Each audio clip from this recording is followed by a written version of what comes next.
conference on European solidarity, something that is badly needed in our time of crisis and the crisis Europe faces today. So thank you to all of those who traveled here and to those, of course, who came here, and also to those who are online and join us from afar. This workshop is looking mostly at our famous data set. Some of you will use other data sets, but the famous data set, by that I mean the EUI-YouGov survey that is now going honestly in its 7th edition. So it is quite remarkable data set that has some longitudinal indicators of European solidarity that a lot of us are using, but also other variables. And as you know, it is a pro bono project on YouGov's side in collaboration with EUI and our team here. Although there have been some rocky roads in the past, but this project will stay, and we will right now prepare actually the next wave for this year that is being collected in April 24. We will have 18 countries, not just 17, 18 countries in this edition. But Luis will tell us more about the survey in a second. We maybe try to, just wanted to say upfront that we want to keep this workshop connected to the survey, but maybe change a little bit the timing so that there is more time to analyze the data before the workshop. So maybe delay the workshop just a little bit in the future. So today and tomorrow we will look at several themes that are brought out by our papers. One theme is on European solidarity and identity. Another is on solidarity and political parties. Then there is a session on European solidarity and policies. And finally on transnational solidarity. So very exciting themes that we have. But before we start our first panel, I give the word to Luis, who is going to just remind us again of the beauty of this data set. Luis. So hello, everyone. Good afternoon, and thank you for being here. Some of you traveled, of course, and so it's a pleasure to be having our. I think this is on. Thank you. So as Ditmu was just saying, this survey, you're all very familiar with it.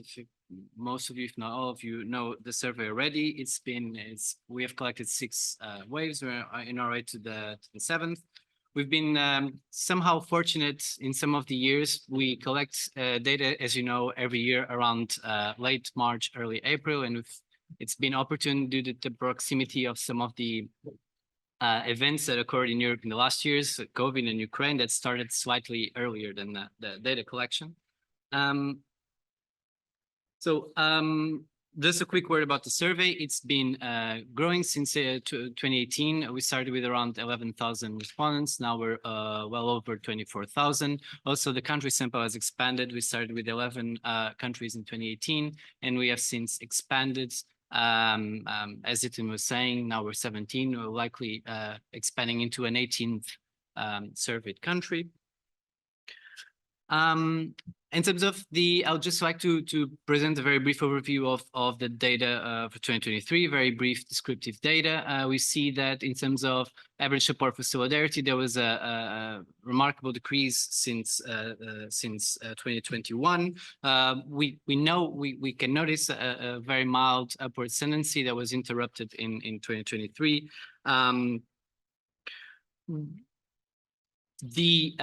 The data in 2022, we see that with 574, it's the record since we've been collecting data. There is literature that points to the fact that there was a rally around the flag effect. Usually, this is literature that they developed an RDD with it, and then they compare the pre and post averages to see if essentially the effect of the onset of the conflict, but we still don't know what is causing these downward trends to 2023, potentially the inflation crisis or some war fatigue, but it is nonetheless concerning, and of course begs the question of eventually what's driving these data. Now, Traditionally, we know that South and Eastern Soviet countries are more solidaristic than the Northwest. But certain evidence points to a fatigue in support for solidarity. On the left hand, we see that from 21 to 22, there was a number of countries, especially those more exposed to the conflict, say those in the border with Russia, like Finland and Lithuania, but also Germany, for other political and international relation reasons. They were more exposed to the conflict, and they had dramatic, remarkable increase in support for solidarity. In between 2022 and 2023, on the right-hand side, we see that every country experienced a decline in support for solidarity, but amongst them, especially those in the East, so pointing to a certain potential return to normalcy. That is essentially return to normalcy from a previous point of rallying around the flag. We also see that there's a remarkable stability, as you're probably familiar, that exogenous crises, according to our data, elicit more support for solidarities, crises such as natural disasters and epidemics, more than those crises that can be seen to be the product of internal imbalances, such as debt crisis. The refugee support for other countries bracing with the refugee crisis has had an increase in 2022. We expect this was due to the influx of refugees from the Ukraine, but has since dropped to a level pre-invasion levels.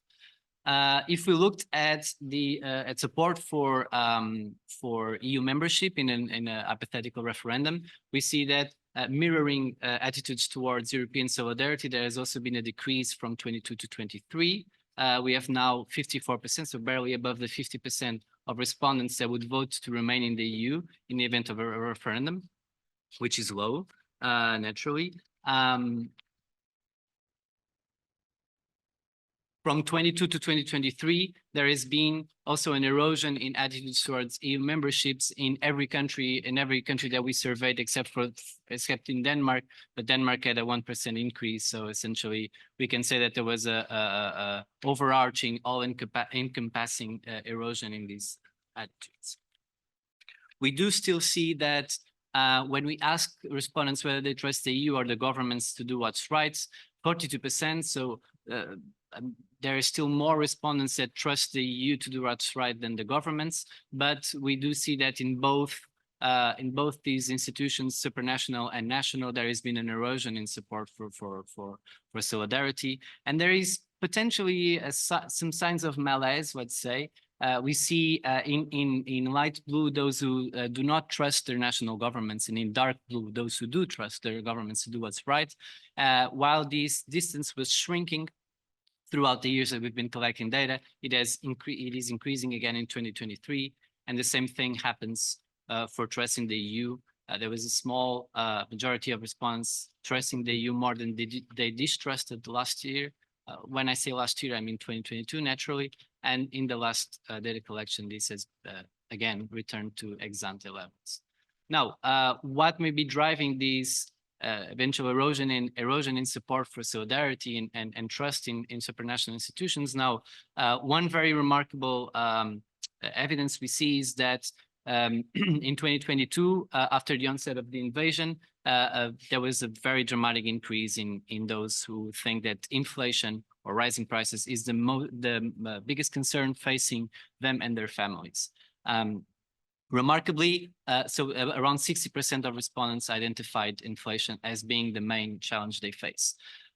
While inflation has endured in 2023 as the most important concern, in brown, so in the lower side of the graph, you see potential war. Potential war has had, again, a recession in terms of how citizens perceive this to be a concern to them, potentially due to the emotional fatigue or war weariness, or a certain decrease in the credibility of a Russian attack to Moldova or the Baltics. So essentially a decrease in an overall salience of the war, which is in contrast to the continued saliency of inflation and energy supply has also increased in 2022 and has remained.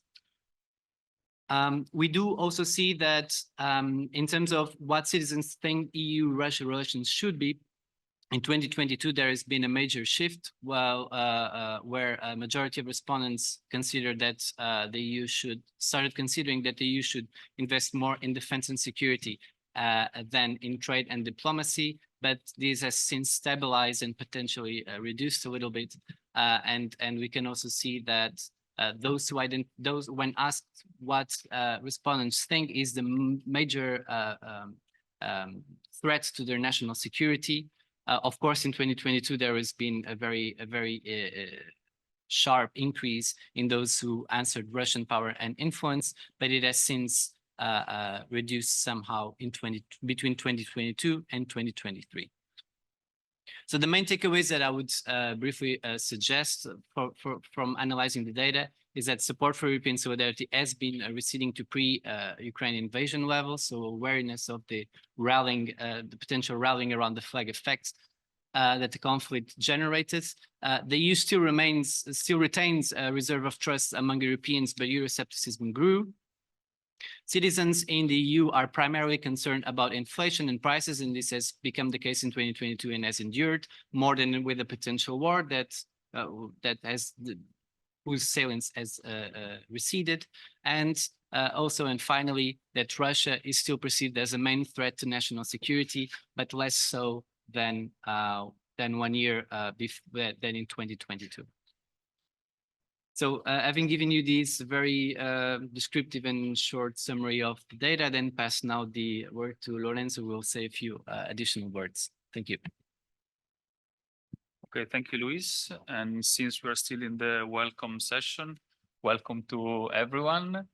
For the few non-familiar faces here, my name is Lorenzo Cicchi. I am the coordinator of the European Governance and Politics Program, which is basically the program here at Schuman, the roof under which the Solidarity in Europe project has found a home since now 4 years, because in 2020 we joined forces as the project was started 2 years before in 2018 by Philip Genshin and Anton Hemerich, who couldn't be here this time, but we want to thank them for basically starting the whole thing. I also wanted to extend to the audience, both online and offline, a warm thank you and welcome from Daniele Caramani, who is the director of the European Governance and Politics Program, who also couldn't be here today for other commitments. I will just stop here. So without further ado, we move to the first panel. Let me just tell you that you need to sign this piece of paper. So I will circulate this around the table and please to the signature. This is very important for commission reporting. And now we move on to the first panel. And basically every panel today and tomorrow will follow more or less the same structure. We'll have 2 presentations per panel. Each of them will devote 20 maximum minutes for the initial presentation, after which we go to the Q&A discussion of around 25 minutes. So we have first presentation and discussion of a single paper, and then we move to the second one. So for the first panel, we start with, as Dietrich said already, identity and solidarity in the European Union. We have 2 papers here. I will be the chair and also try to alternate in the best of my capacity the online and offline audience of the conference. So we start already with the Jakob Kemper from the University of Duisburg-Essen, presenting his work on mobilizing European solidarity, examining the causal potential of identity for shaping European solidarity attitudes and behavior. Big thank you to the organizers here for having me present today.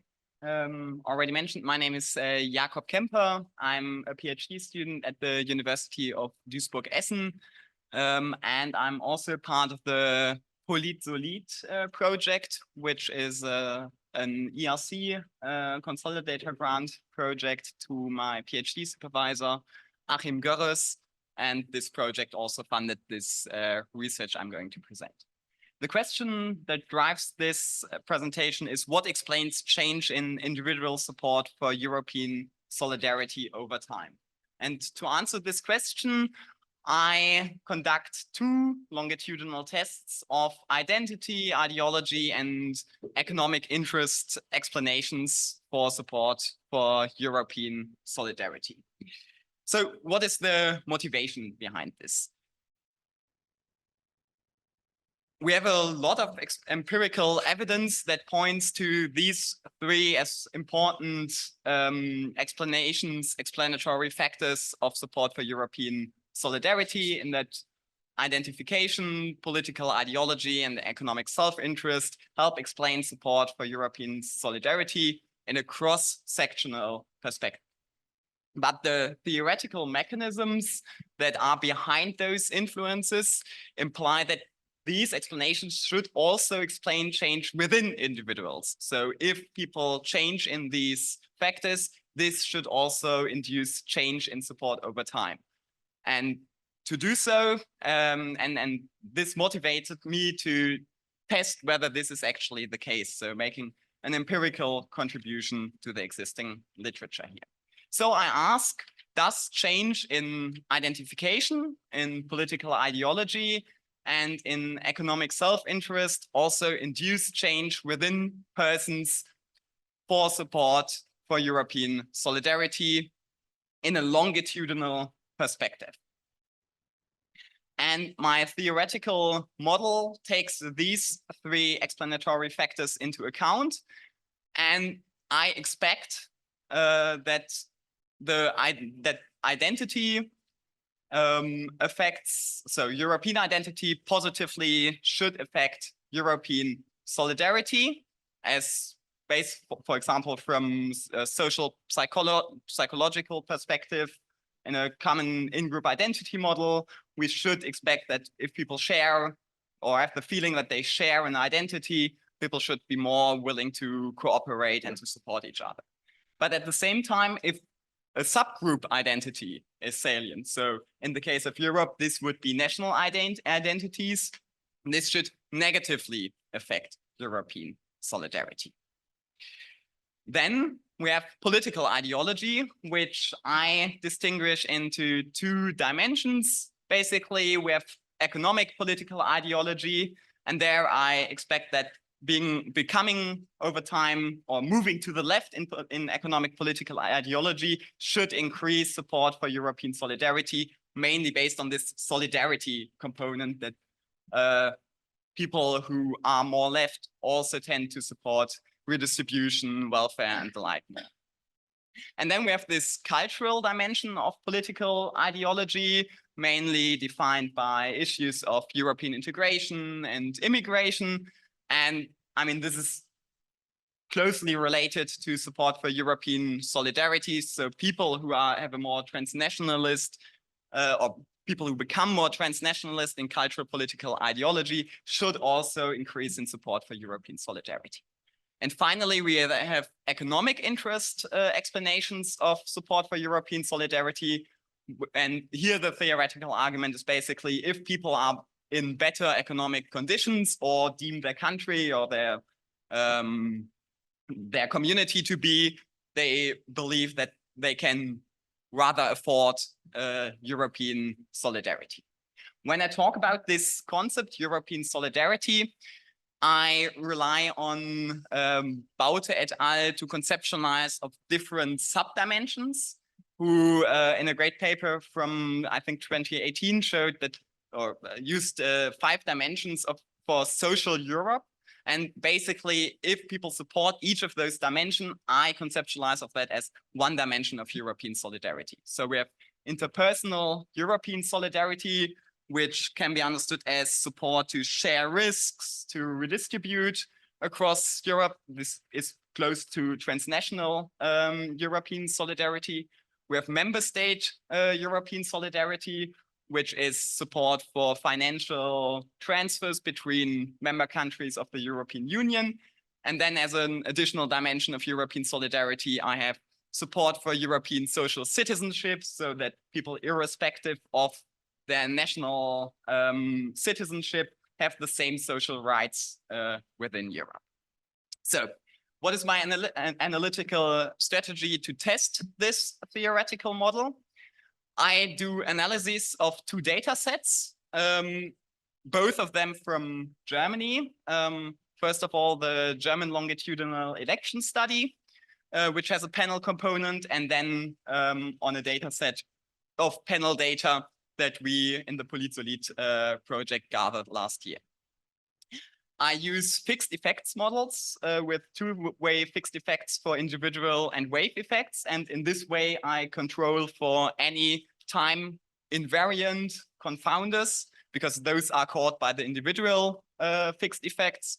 And then I also control for aggregate change over time, for example, through the events that Louis also mentioned. And as we saw on the theoretical model, I focus on interpersonal member state European solidarity, as well as European social citizenship, which is not a theoretical decision, but just one of data availability, to be honest.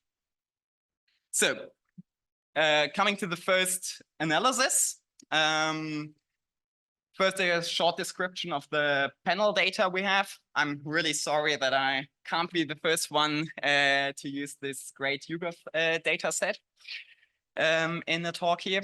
So the German longitudinal election study has a panel component, and this panel runs for a while now. I think they just gathered data for the 26th or 27th wave now. And I use two waves simply because the data, the variables that are relevant to answering my research question are only simultaneously available in these two waves, which is wave 11, which was collected in May and June 2019, and wave 22, which was where data was collected in May 2022. In total, I have 6,289 respondents who participated in both waves. And this is a non-probability online sample from the provider Respondi, and interviews are conducted via computer-assisted web interviewing, just to get a general sense of the data. So getting a first glimpse into the data, I know this is a lot of numbers, but it shows how I operationalized those different concepts. So we have two measurements of European solidarity in this data set: interpersonal and member state European solidarity. I have a measurement of identification with Germany and with Europe. And I have three variables or three items each, which measure the different economic and cultural dimensions of political ideology. I didn't combine those because factor analysis showed that they basically didn't converge on one, loaded on one single vector. So I had to include all of those items of those dimensions. And then finally, I also have measurements of economic self-interest, or economic conditions to be precise, in the assessment of the personal and general economic situation. And as you can see from this table, the mean change in all these variables, which are all standardized to the range between 0 and 1, is rather small.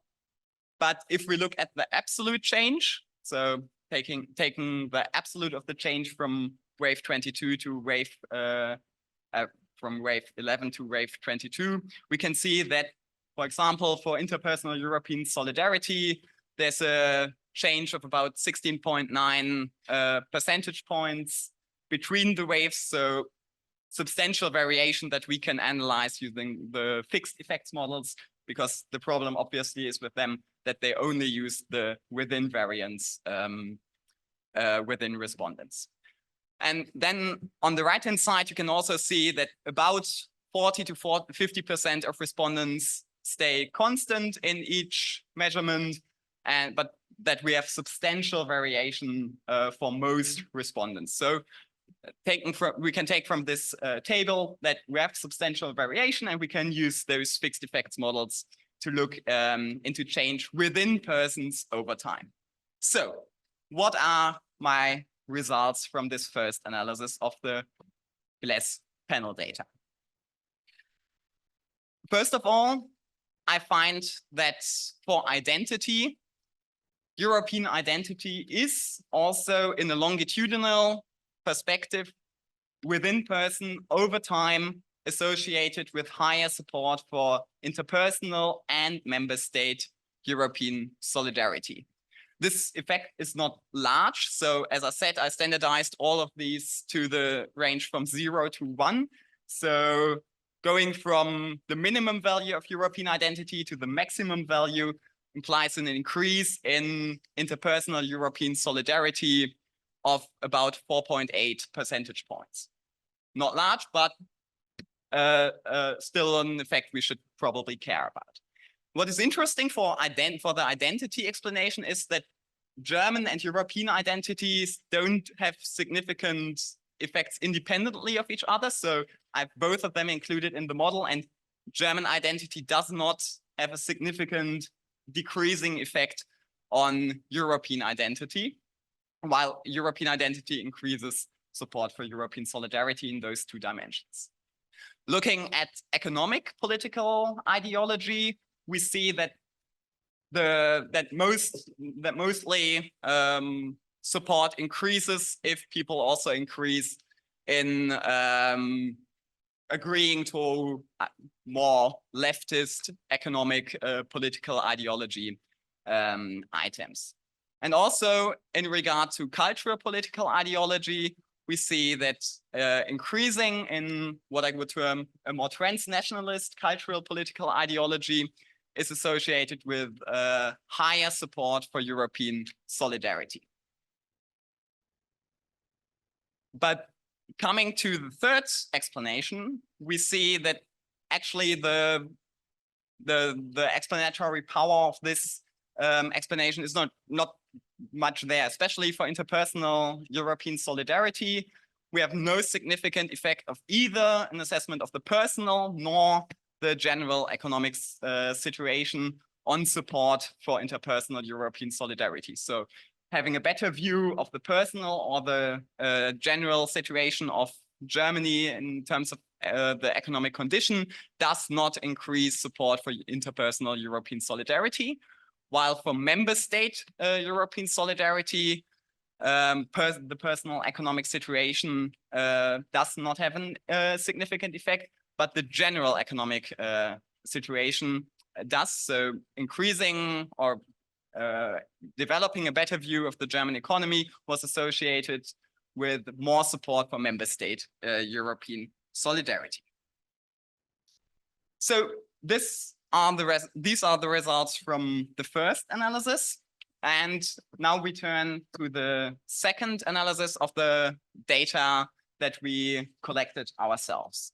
This is the data set we term the PolitSolid DE panel data set, which we collected in Germany in 2 waves in July 2023 and in December 2023. Why do I do 2 analyses? The reason for that is simply that we have these events that while I control for them using the wave fixed effects, they might have changed the effect some of the time invariant variables have on support for European solidarity. So for example, attitudes towards health policy didn't affect support for European solidarity before the pandemic, but do after, then I wouldn't catch that with the wave fixed effects. So having a shorter panel allows us to conduct this additional analysis and look into the results there. So in the PolitSolid panel data set, we have 1,519 respondents who participated in both waves. And we again have a non-probability online sample. But the Forza Omninet panel recruits its panelists via random telephone calling. So while we have quota sampling from the online panel, we have a random selection into the online panel. And again, this data set was generated using computer-assisted web interview. Quick look at the variation over time and the operationalization of the concepts. Sadly, I have fewer variables for some of the concepts to measure them. So for economic political ideology, I only have 2 items left. And for cultural political ideology, I actually only have the immigration item left simply because we didn't collect data on from all these items here. And also for economic self-interest, I cannot test the sociotropic, so the general economic conditions effect, but only can test economic self-interest at the personal level via the respondent's income. And again, we see that there's substantial variation and that we can use fixed effects models to analyze this variation. So what are the results from the PolitSolid.de panel data analysis?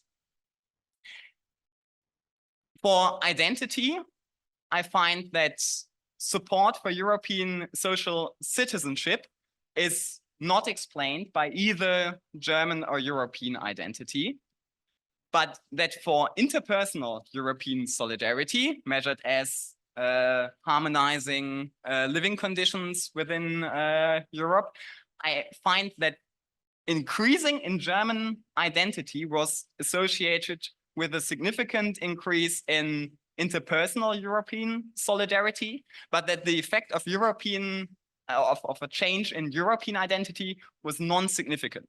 And to be honest, I don't really have an answer to this puzzling finding, and maybe you can help me find that later. Looking at the measurements of political ideology, we see that economic political ideology has no significant predictor here for European social citizenship support, while we see that at least the support for this statement that the state should raise welfare benefits increases support for interpersonal European solidarity. But turning from the economic dimension to the cultural dimension of political ideology, we see that increases in support for immigration are also associated with an increase in support for European social citizenship and interpersonal European solidarity. And again, we see that economic self-interest as an explanation doesn't seem to play a huge role here. We have no significant effects on support for European social citizenship or interpersonal European solidarity. I will summarize the findings in a minute, but first let me talk about the limitations for a moment. As we see, all effect sizes in these models are quite small. So for example, here for German identity, increasing from the minimum to the maximum increases support for interpersonal European solidarity by about 9.8 percentage points. Additionally, I only study one context. Germany is probably an influential case in for support for European solidarity and, for example, for whether policies of European solidarity are implemented. But previous research has shown that, for example, the link between identity and support for European solidarity is higher in more prosperous countries. So it may be a divergent case from other countries. I also study only 3 of the 5 dimensions of social Europe, and I only have a limited set of time variant control variables, which means that there may be omitted variable bias due to time variant confounders. So summarizing. For member state European solidarity, I find that the previous explanations from cross-sectional research also work in the longitudinal perspective within individuals. So people who identify more with Europe become more left-leaning or increase in transnationalism and have a better assessment of the economic conditions, also increase in support for member state European solidarity, while controlling for all that, identification with Europe and a better assessment of personal economic conditions have no significant effect. For interpersonal European solidarity, I find that political ideology in terms of economic and cultural dimensions increases support for, or changes in these in political ideology increase support for interpersonal European solidarity over time. And I have this puzzling finding of identification with Germany or Europe in the 2 different analyses that I can't really square with right now. And then I also find again that I find that personal economic conditions don't affect interpersonal European solidarity, but this time also sociotropic economic conditions do not. And finally, for European social citizenship, I only find transnationalist or changes in transnationalism as cultural political ideology to increase support for European social citizenship over time. And all those other explanations of identification, of economic political ideology, of personal economic conditions do not significantly affect support for European social citizenship. So what to conclude from all this?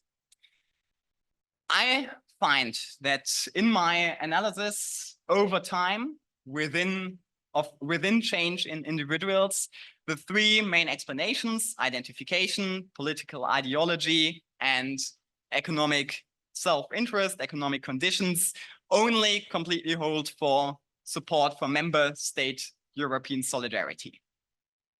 I find that cultural political ideology has, as the single predictor used in all models, a consistent effect on all dimensions of European solidarity, which could hint at the importance of this kind of still newish cleavage of cultural issues of a cultural dimension in European politics. I find that in most of my analysis of with the exception of support for European social citizenship, identification matters, but that there are contradictory effects between the two analyses, which may need more investigation. And finally, I find that the three explanations put forward for over time change in support for European solidarity really hinge on the specific subdimension of European solidarity under consideration, so that research needs to take into account these differences between the subdimensions, and especially for European social citizenship, we don't really, with the explanations put forward here, have really nailed it down to explain change in this dimension. So with that, I'm at the end of my talk. I thank you for your attention, and I'm very much looking forward to the discussion and to your thoughts and comments and questions on my research. Okay, thank you, Jakob, also for staying more or less on time. So let's just open up the floor for Q&A. Who wants to break the ice? Just signal to me by raising the hand. Yeah, go ahead. Oh, okay. Thank you very much for your presentation. I thought this was a really interesting topic. I had one suggestion, I think, and a question really. In the poll solid data, is there any ability to see the regionality of the respondents? Because I think that the sociotropic economic conditions would be very important.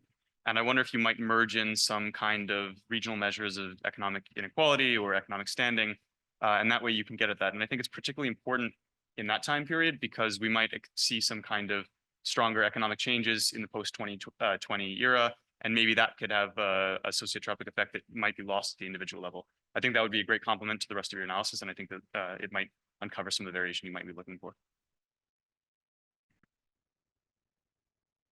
Maybe you have the time to react immediately. There's other people on the list. You can just go. Sure.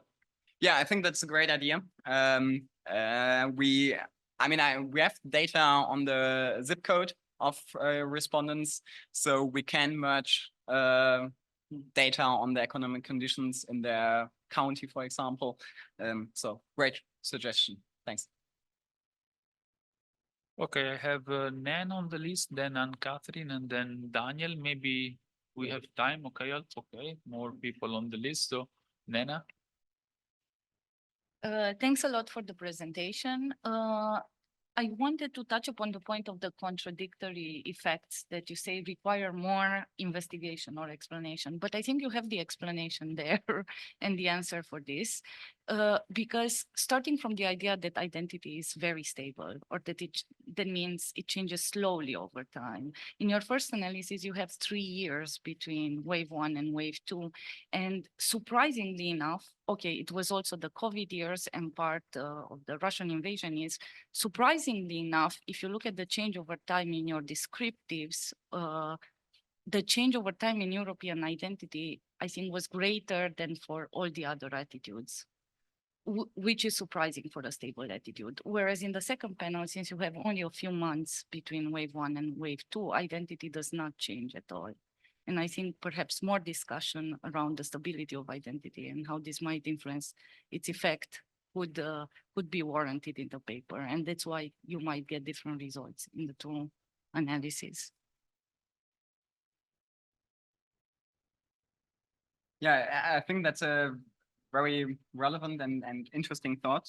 So thanks for that.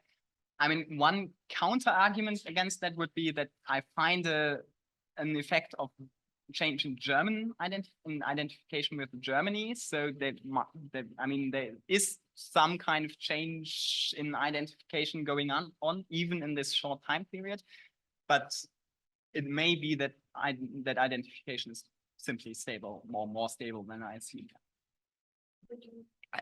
Just very short. You have the descriptive statistics and you can see it doesn't change, not even German in the second analysis, whereas it changes a lot, both to German and EU in the first.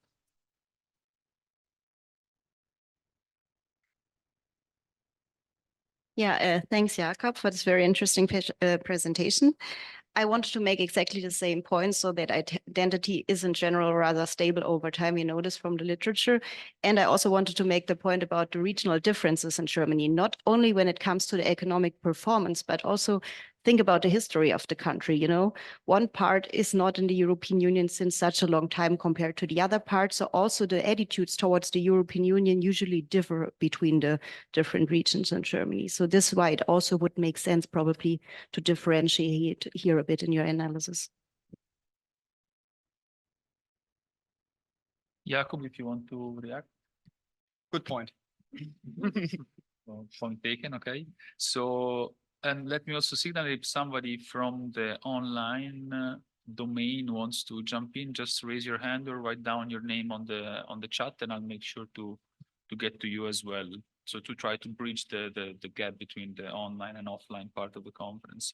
So I have Daniel, then Hans-Peter, and then Dietlin. So we have time and the questions are kind of not taking too much. So let's go on this, one by one basis. Daniel.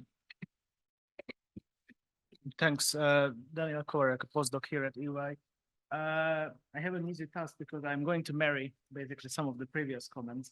I would wanted to push you a bit further on the regionality, but not on the econ or the socioeconomic perspective, but on the identification. Like there is this map from, I think, quality of governance data on attachment, like regional, European, and country level. And I think the way you presented was that I think there was a point where you said that subgroup identity should be linked to the increased European solidarity. But I wondered if that's true for all subgroup identity. If there is some sort of regional identity which could be conducive for European solidarity, whereas some other regional identity might be acting the way you posted. And I just checked the map and it seems like Germany is like kind of half divided. Some of the regions when it comes to if the country identity is first and others where the regional identity is first. And it's like not even the east-west, it's like super, Bavaria and North and everything. So I wondered if you have anything on regional attachment or regional level identification and how could this play out in your mechanism? So we definitely have that in the PolitSolid data set. So I'll just definitely include that in a future version and test for regional attachment, regional identity. And for the GLASS data, I'm not entirely sure. I'll have to look at that. Okay, I realize I have a question also online from Sophia. I read that you wrote down your question in the chat, but if you have the chance to just unmute and show the video and ask the question yourself, would be very happy. So, Sophia, can you do that? Hi, you're muted. Yeah. Hello, everyone. I'm Sophia Ignat from the Goethe University of Frankfurt. Thank you, Jakob, for the presentation. I wanted to take a bit of a more methodological view on the issues that you might have with the two data sets. And I was wondering, because you didn't show much about the actual items that you use to measure European solidarity. And I was wondering if you could provide some information about whether the items that you use to measure European solidarity and the different dimensions of European solidarity, can you equate them really one-to-one? How is the phrasing? I mean, because that might be some issues that maybe we think the meaning of the latent variable European solidarity is the same, but if you do some measurement tests, it might not completely pan out. And that could also be the reason of the inconsistency. Yeah, So thank you. Yeah, thanks for the question, Sophia. I hope I understand you correctly. If your question is whether the measurement is the same in both the analysis, right? Yeah. So sadly, it actually isn't. In the GLES data set, I have the agreement with or the support for the European Union should do more to harmonize living conditions. In the Polit-Solid data set, I have agreement with a statement. I am willing to support, I think, state aid or financial aid to people living in the European Union from the European Union level.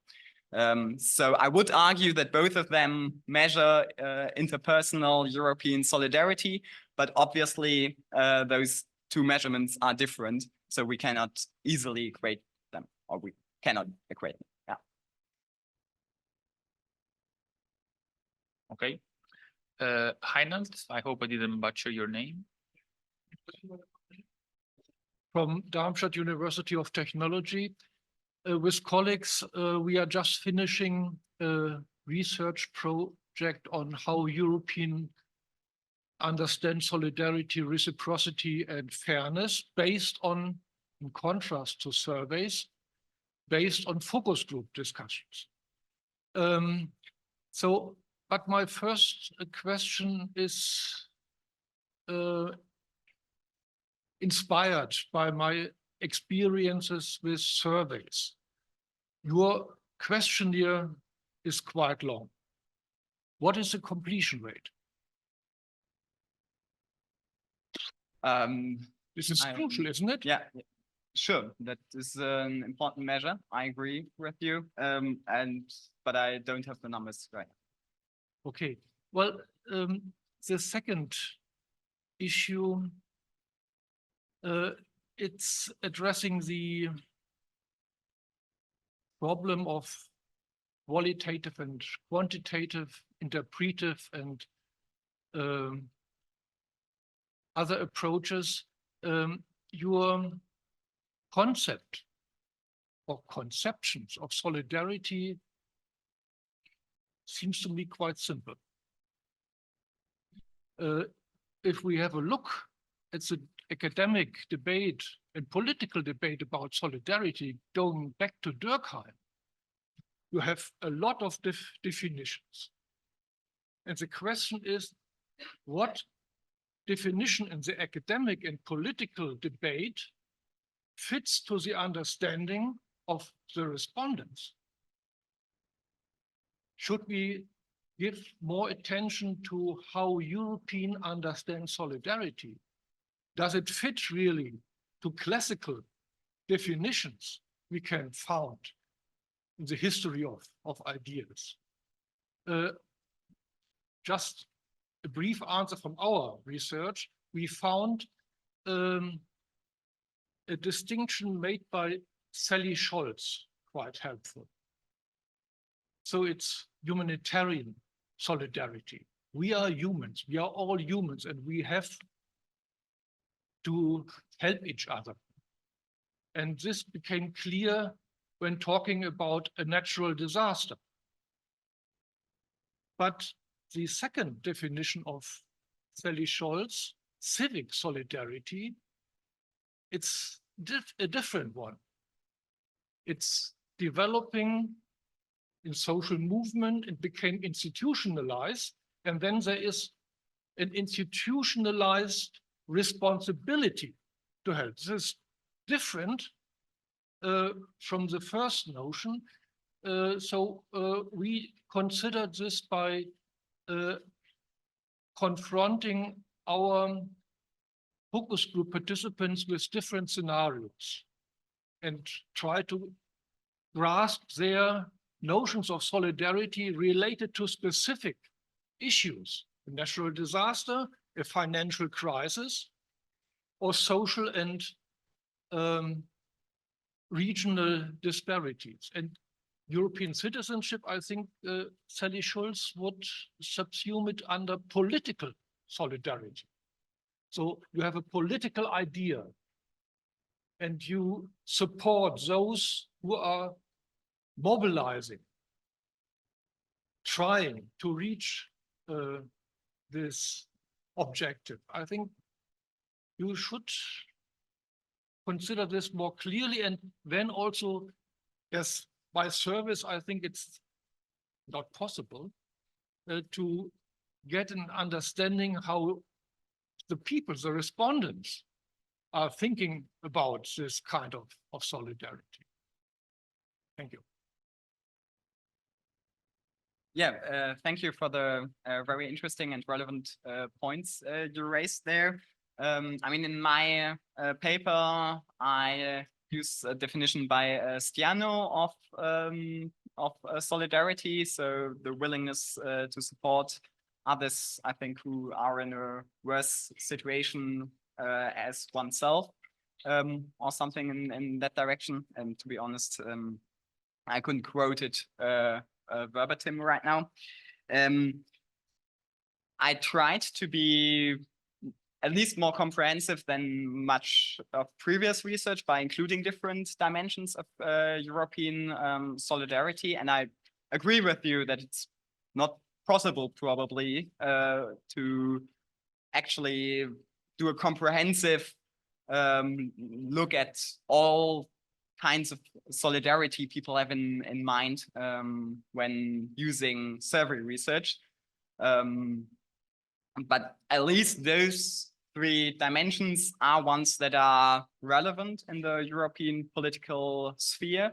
So I still think that it's relevant to look into those three look into those three dimensions and explanations of support for these. While I completely agree with you that there's a whole cosmos, a lot of more different kinds of solidarity that one could and probably should look at. Yeah. Thanks, Jakob. Hans-Peter?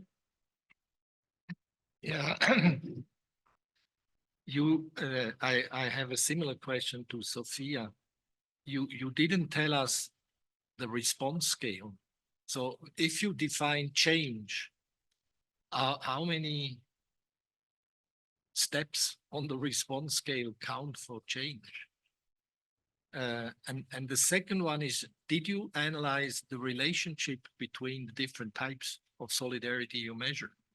I would assume that they correlate highly. So there are two suspicions I have with respect to the tiny effects you find, and effects which are puzzling on all over the place, I would say. Except one, which I like a lot, that the cultural political ideology has a consistent effect on everything. But the first idea why your effects are so tiny is that it's random change you measure, a lot of random change. And that has probably to do with the way you define change. And the second idea I have is these differences between the different types of solidarity you think you measure are actually not so relevant, because all types of solidarity you measure are indicators of the same underlying dimension. And maybe you want to check.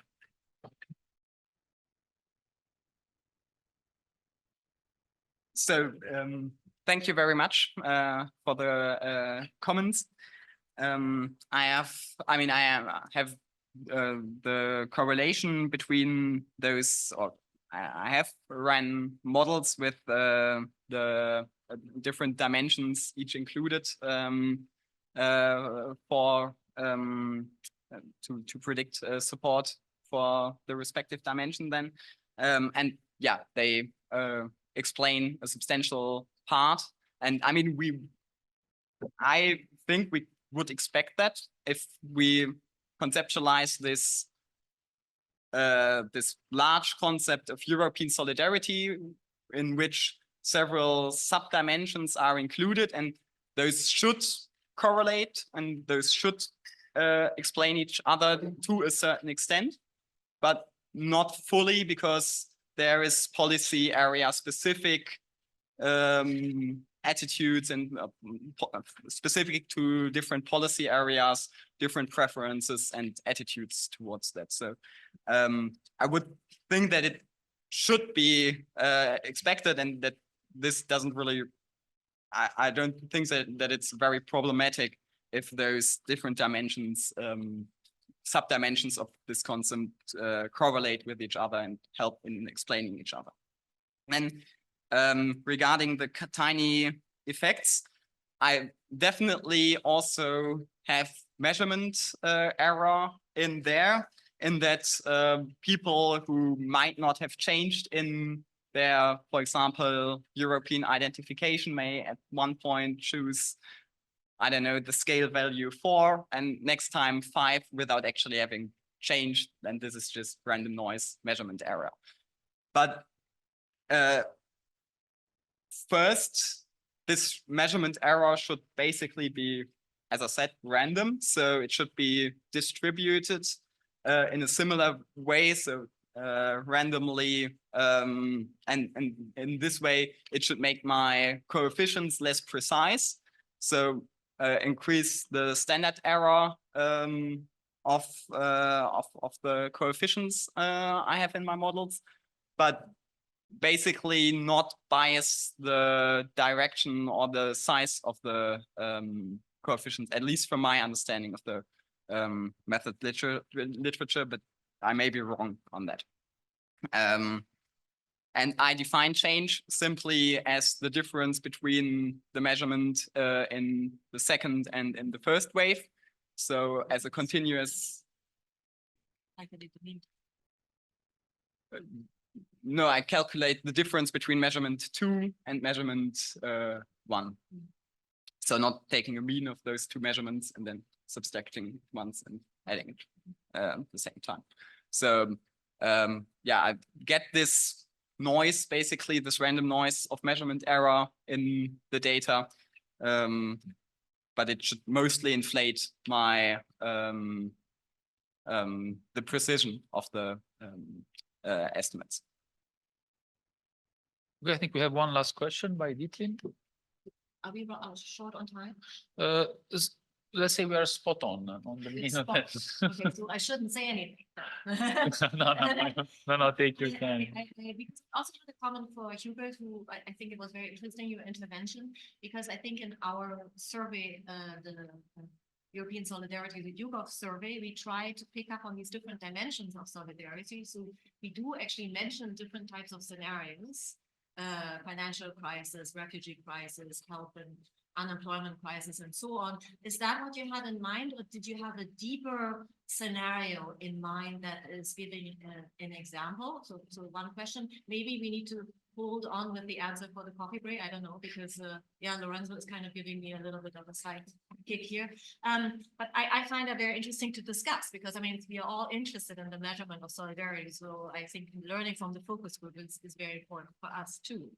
And for Jacob, I had a question about, I find this also very interesting that the cultural, it's a cultural identity that has a change, that has the most consistent Political effect. ideology. Sorry, political cultural ideology that has the most consistent effect across, right?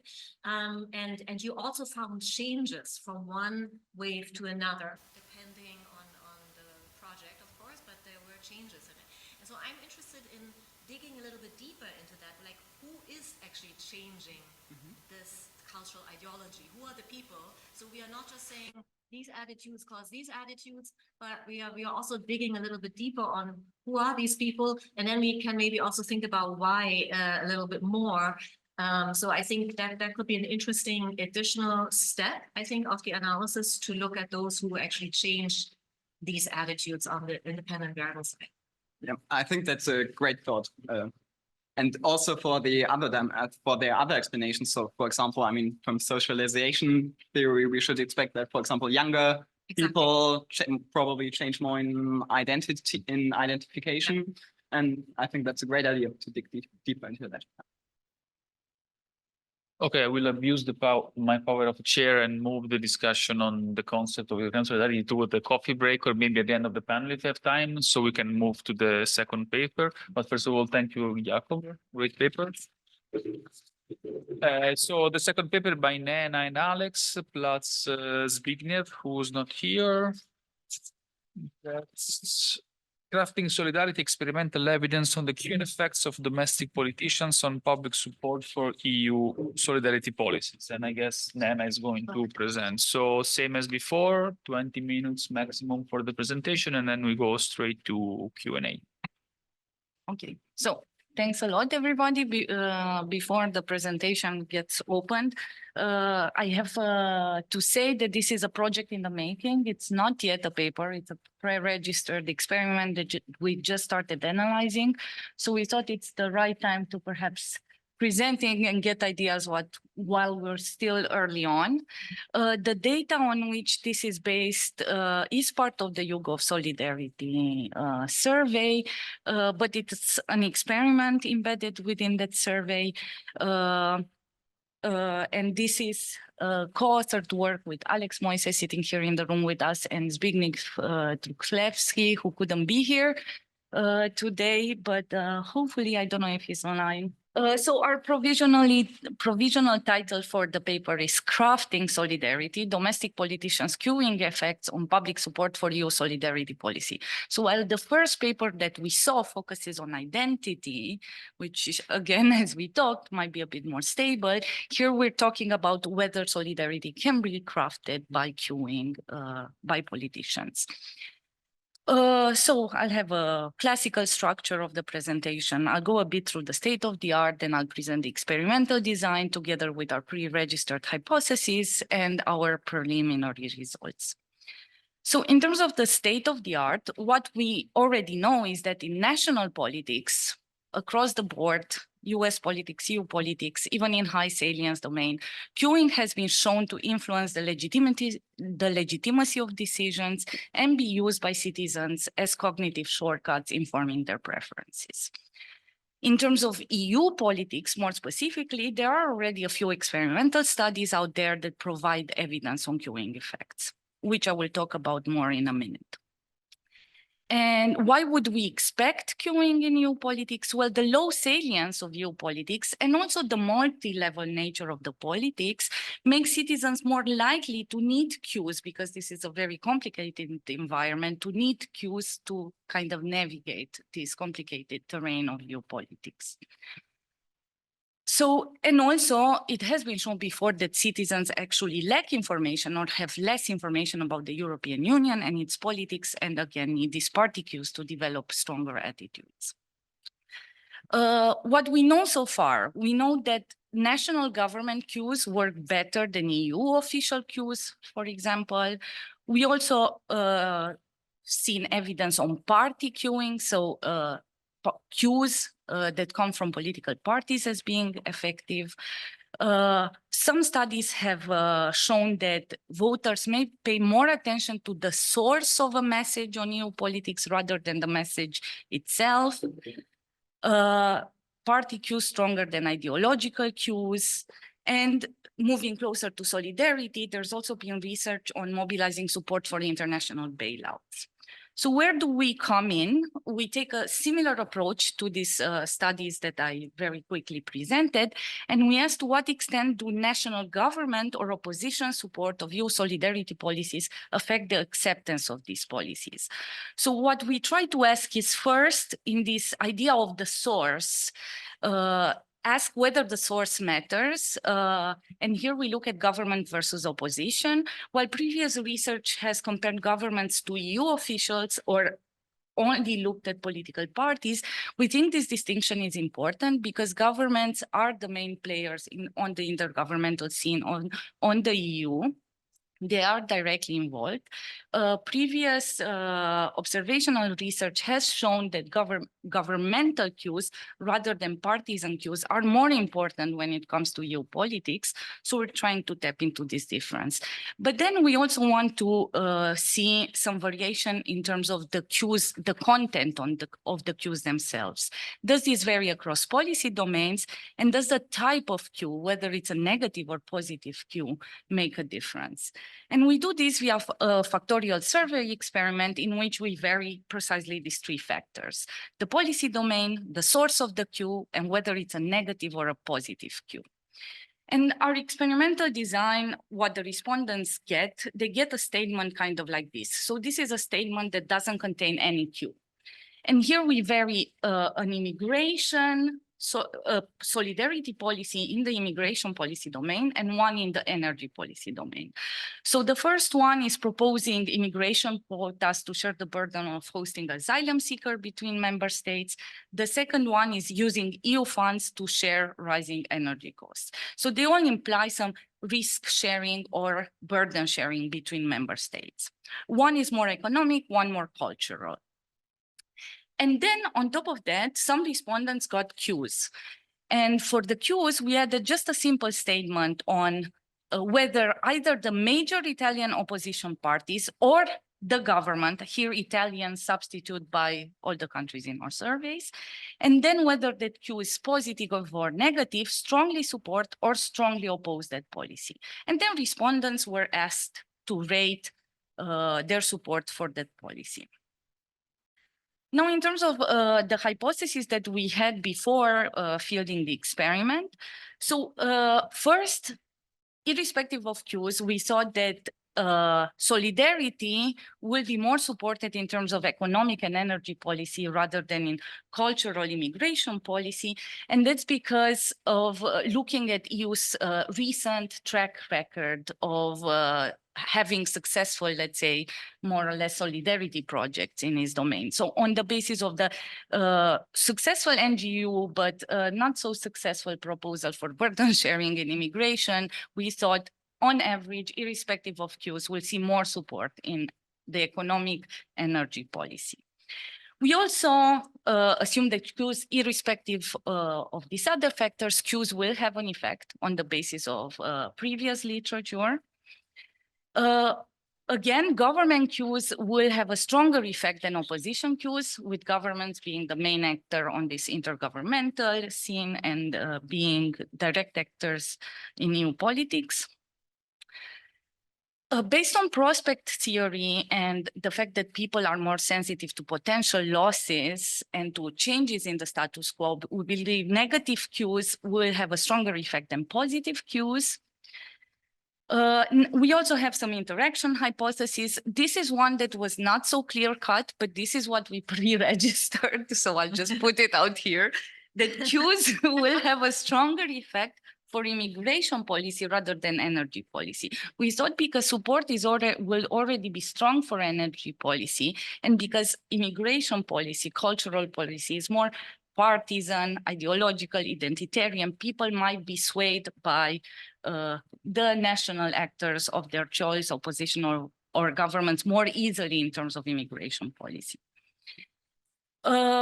We also think, of course, how successful government cues are will also depend and interact with trust in government. So that effect will become even stronger for those that trust the government.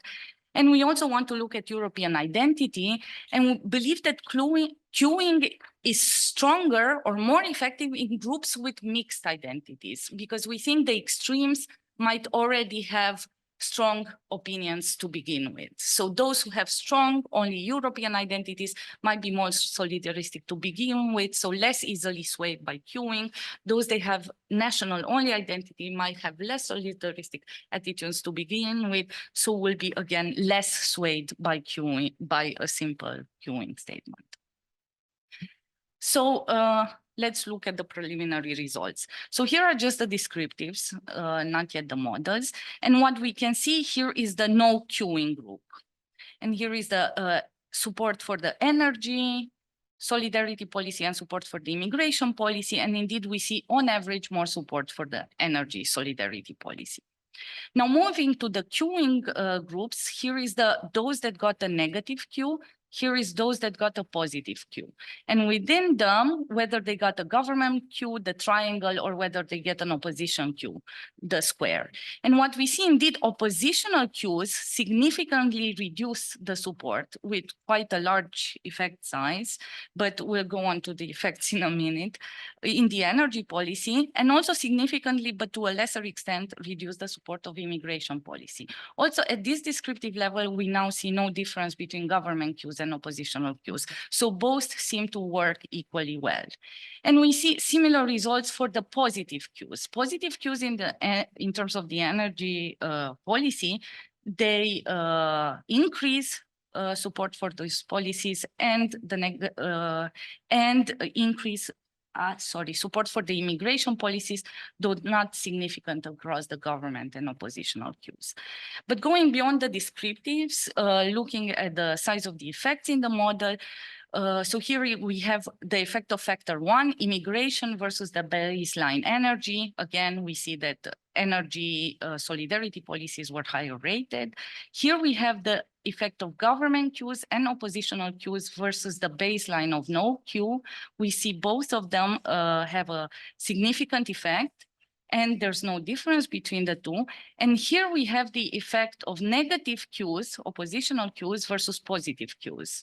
And we see indeed that oppositional queues strongly reduce support compared to positive queues for these policies. But digging deeper into this, we also want to see the combination of government support and government opposition and opposition support and opposition negative queue, because the difference might lie there, but we can see it does not. But what we can see here, so while the effects for government support or oppositions do not differ from the effects of the opposition, what we do see, it's a higher size of effect of oppositional queues than the size of effect for positive queues, which goes in line with this hypothesis 3 of people being more averse to changes to the status quo. Now, going further and exploring this by policy domain, what we can see here in terms of what queues the government provides, that the queues that government provides are more swaying in terms of the energy policy, those not significantly different from the immigration policy. However, what's interesting to notice here is that for immigration policy, it's really just the negative queues in terms of the government that make people oppose burden sharing less. Positive queues do not manage to significantly craft solidarity in terms of immigration policy. And for the oppositional queues, we get similar effects, though a bigger effect in terms of crafting this solidarity for the immigration field. Now, in terms of the trust in government, here we assumed that for those that trust the government more, government queues will work better. And here in light gray, we have those that trust the government a lot or somewhat trust, whereas in black, we have those that do not trust not much trust in the government or don't trust at all. And indeed, we see that those that trust the government a lot or somewhat are significantly more swayed by government oppositional queues, and also more swayed, though not the significant difference between the two groups in terms of positive queues, supporting queues. Of course, trusting government does not have any effect in terms of the queues from the opposition. So it really has just the expected effect. And finally, I want to present the results on European identity. which are the ones that we're still trying to digest and see what happened there. So as you can see right away in terms of, so here we have oppositional cues, here we have positive support cues, and here 4 groups of identification: national only, first national, then EU, EU first, then national, and EU only. We see the confidence interval for the EU only group is very big because this is a very small group in our data. There are very few people that have only European identity. So as expected, but we also see, we don't see major difference between the 4 groups. What one could say is that those that have some sort of national identification, we see that they're more easily swayed by negative cues. So they're easy to convince that the solidarity policy is bad, they should not adopt it, then they are convinced by positive cues. So it's harder to craft support for this policy than it is to craft opposition. Of course, this might also come just from the prospect theory hypothesis, the negative cues just work better. So where does this leave us?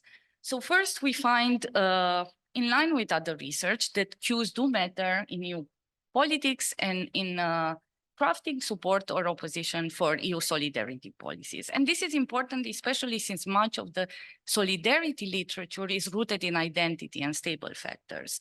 So it's important to see that these things can be crafted top-down.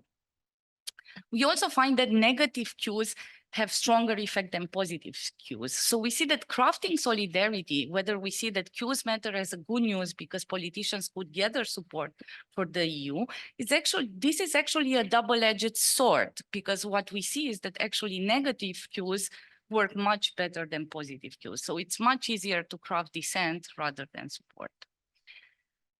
Finally, we see that respondents are more likely to support solidaristic policy and likely to respond to to governmental cues in the energy domain. And maybe this could be, we could extrapolate this and say, perhaps this works in the economic domain rather than in a cultural domain better. So it's easier to convince voters in economic domains. On average, this goes against previous findings in the literature. We find no significant difference between cues from the government and cues from opposition parties. However, those who trust the government are more likely to defer to its cues.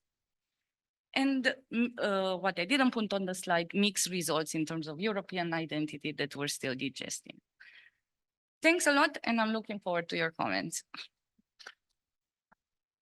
Thanks a lot, Nena, for the great presentation. So same as before, let's open up the floor for comments and questions. Dietlin?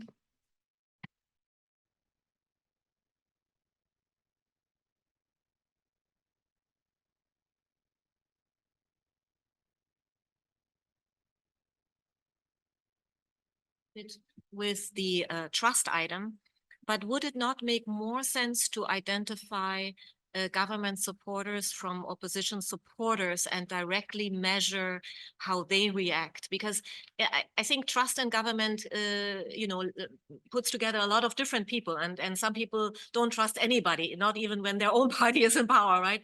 So I think to get better at the effect, I think you want to do that, and to, I mean, since you already talk about heterogeneous effects, I think this would be a really good and concise one, whether your own party is in power, whether that really matters. And I think I would expect even stronger effects there beyond the trust in government. But otherwise, a very good first cut analysis. Thanks. If you want to collect maybe some, or I don't know. There's not too many questions so far, so then if you want to react immediately, that's fine. I'll be very quick. This is among our to-do list for the next steps. Okay, well, you don't need them. No, but it's we hope we'll get actually stronger results when we match the parties. Yeah. Yeah. And then it would be also interesting to combine this with the ideology, maybe. Yeah.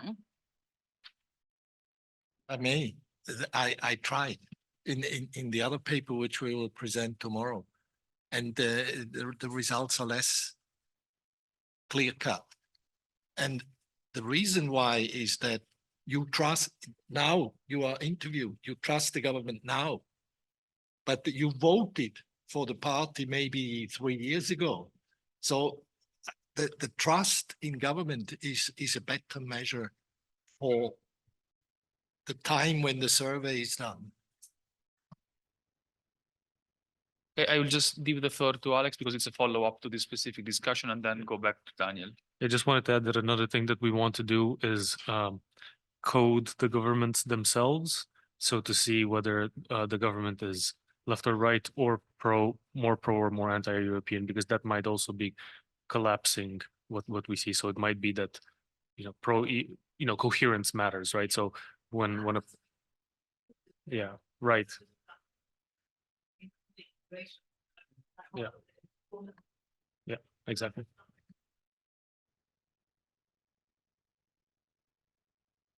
Okay, so Daniel first, and then we go online because Mohammed has a question. Daniel. Thanks. I just have two quick points. One, I was wondering that, I mean, I know it was not pre-registered, so it could be maximum exploratory, but I asked now, but no, the point I'm trying to, or the question I'm raising now, if any of for the two policy domains, you found any subgroup heterogeneity for problem pressure, right? Because we had these questions in this YouGov survey about like which are the most important issues you face, and like the policy domains you picked are among them. So I was just wondering, it could be probably make your point or your result stronger, that it's not like you just assume that energy will be vice versa immigration, but like maybe it is reflected by the problem pressure itself. And the second is a point on your EU identity results, which you said you still have to digest, and maybe I try to offer some amaro for that. There was this question about what type of EU you want to live in, which I think in this case, these two policy areas are very much neatly aligned with, because I think one of the options was like human rights, dignity, and the other was economic integration. So maybe it's not necessarily just stronger or weaker European identity, but maybe it's like, what do you imagine the EU to be? And like, maybe that distinguishes between how you position yourself vis-a-vis burden sharing and immigration versus just the energy and the economic aspect.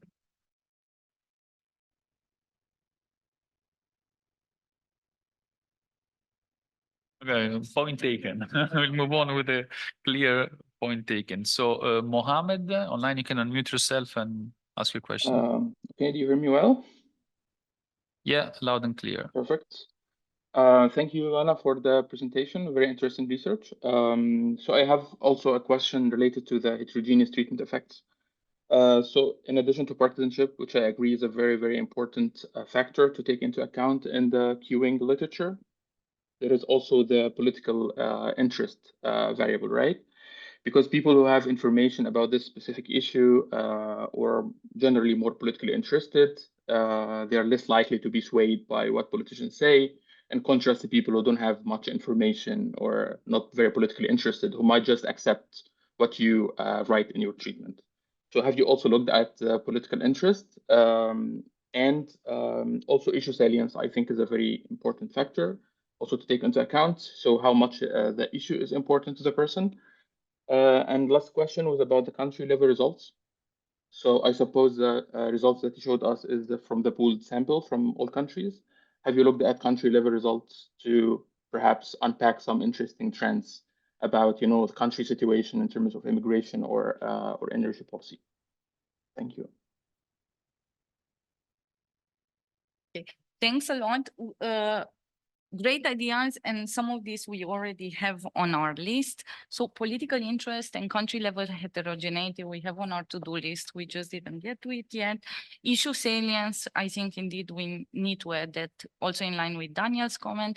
Perhaps I go forward with the political interest and talk about yet another measure of being less easily swayed.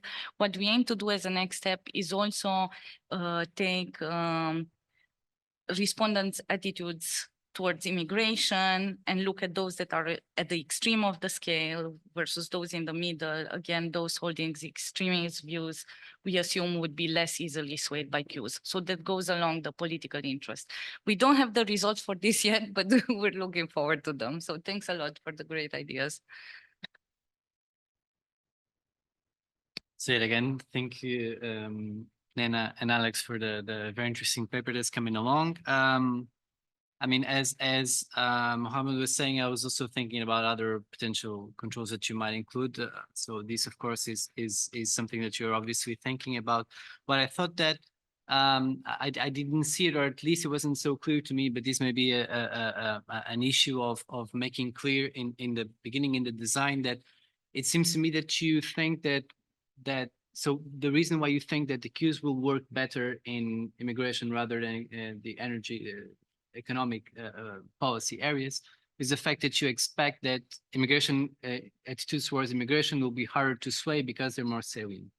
I think there's a salience dimension, which you probably state in the paper, but it seems very clear that you're going through this path where you expect that the more salient the topic is, the more citizens will have strong opinions in it, therefore the less effective the queues will be. And I think this could perhaps be better stated if it's not already.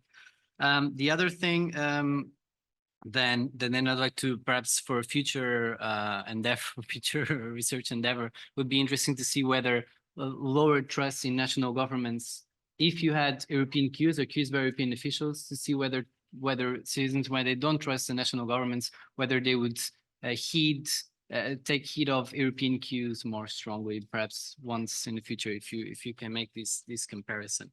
I should say that I have also conducted so in the same data set an experimental design myself that also had these 3 dimensions that you analyze, so negative or positive, issue and source. And just like you, I found that the issue mattered, the content mattered, but the source did not.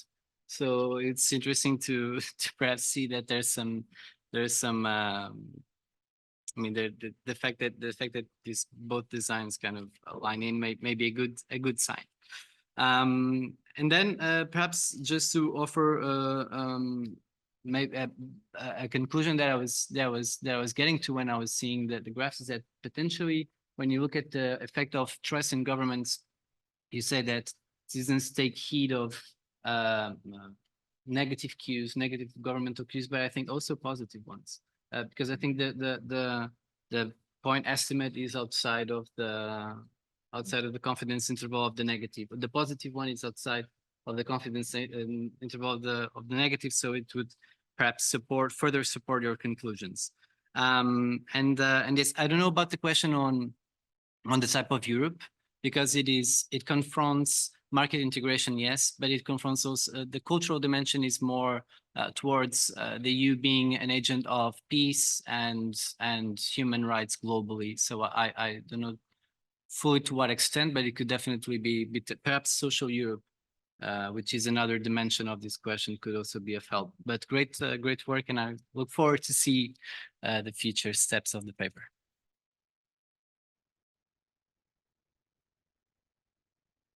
Okay, then we can move on to Jakob. Then Hans-Peter, you were on the list, but you guys, okay. And so Jakob and then Martin, and then we'll go back to Mohammed online. I'd like to connect Mohammed's point on political interest, and I would add political knowledge to the mix and the congruence of whether it's actually believable that, for example, a conservative government is in favor of European solidarity in terms of immigration policy. So more knowledgeable, more politically interested respondents are probably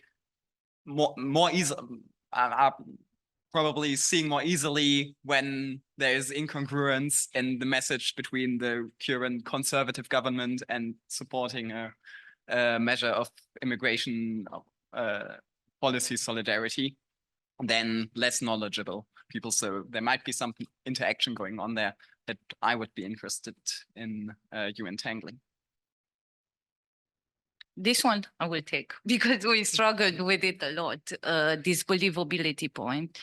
And I think perhaps in another context or another timing of fielding the survey, this would not have been believable. But the survey when this was fielded was in the first phases of the Ukraine invasion, where you could see actually this kind of mixed reactions, also this wave of support for Ukrainian refugees. We don't speak specifically of Ukrainian refugees, and even conservative governments providing support for Ukrainian refugees and becoming more, let's say, more positive, perhaps even of some forms of burden sharing. We also saw in previous surveys that were done within our SOLID project that within the first phase of the Russian invasion of Ukraine, even some far-right respondents showed significant support for burden sharing in terms of Ukrainian refugees. So we thought this contextual, let's say, factor would actually help the believability of even, conservative government perhaps adopting policies that are a bit more, solidaristic.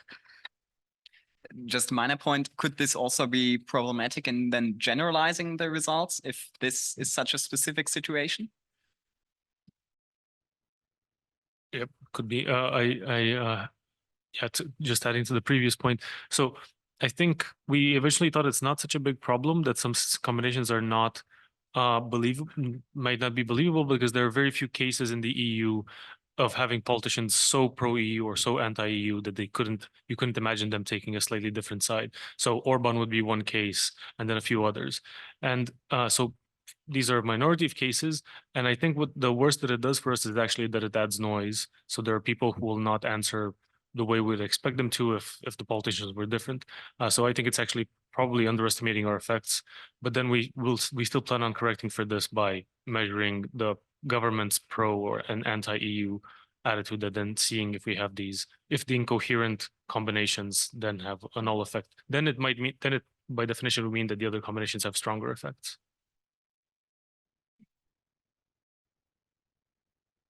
Of that, probably the country heterogeneity will also tell us something about it. Hungary, Poland, and so on. Martin? Yeah, thanks. Mainly, this is a point to, first of all, to say great paper, and secondly, to agree with your post-hoc explanation of the testing of hypothesis 4, right? I should have pre-registered my comment, because when you were presenting, the hypothesis, I was putting a question mark there. I wasn't really sure. And your post-hoc explanation, I think, is clear that for why actually the queues have a different effect interacting with immigration and the economic effects, right? And indeed, I would have expected that queues are to some extent about informing, whereas attitudes, but I'm not sure if it's a matter of salience. I wasn't really sure if that was the explanation that you gave in your conclusion, but to me, it seems from the literature, so it would be interesting to know what are what's the theoretical basis for your hypothesis 4, but you indicated, I think, in your presentation that it was a little bit maybe more of an intuition perhaps than deeply grounded. Right, and I think that's what we do. But of course, attitudes to immigration are very much grounded in maybe different kind of motivations than on economics, where it may be more about self-interest, right? Whereas with immigration, it's more about identity. From that perspective, I would say that these cues might have a different effect, right? And would be nice if you can say something about this. This would be a little bit of more in terms of helping the literature forward rather than testing a pre-registered hypothesis, but still, basically I agree with what you were replying, I think, in response to Mohammed, that some kind of heterogeneity analysis, and there are actually quite a few items in the YouGov survey that you could use to tap into a broader measure, perhaps, of ethnocentrism, right? So the attitudes on identity vis-a-vis migration, Dietlind and I are in our paper using these dual citizenship attitude questions, which also tap into that same construct. And you would expect that respondents who score higher on the scale of ethnocentrism will be less likely swayed by cues. support or oppose, right? So I think that's something that you could test with the data that you have. And that would be, I think, a contribution. Thanks. Thanks a lot for the idea on ethnocentrism. We'll keep it in mind to edit. And I think with regard to the explanation for H4, indeed, the pre-registered hypothesis was based in a way, our initial hunch was based on salience. We thought, okay, the energy domain is very salient now.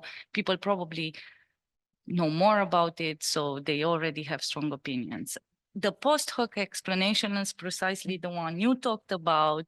It's probably the fact that immigration attitudes are more deeply rooted in this ideological identitarian attitudes, and that we just, when we pre-register, we didn't take into account. But in the paper, hopefully one part will perhaps talk about this aspect and why we got these results. So thanks a lot. We have a couple of minutes more for additional comments and questions.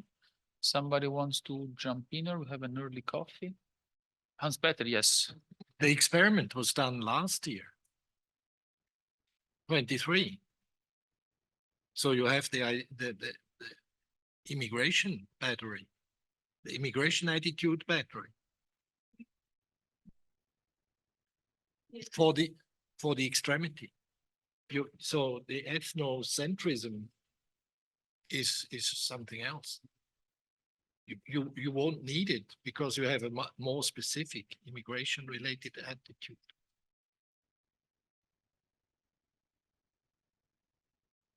So the attitudes, I think, are in both so different measures of immigration, right? In 22 and in 23, if I recall.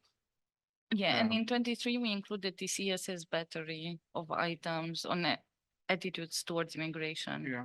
So there's both one on whether more migrants should be admitted, and there's also one on the type of migrants, right? So people from the same ethnic group. And so the suggestion was just that if you want to have a more, maybe a broader, sort of more robust measure of if you want to tap into this deeply underlying identitarian conceptions that the respondents might have, that you might combine a couple of items there.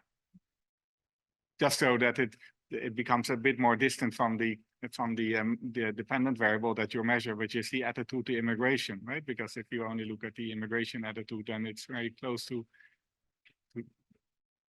it's a very small.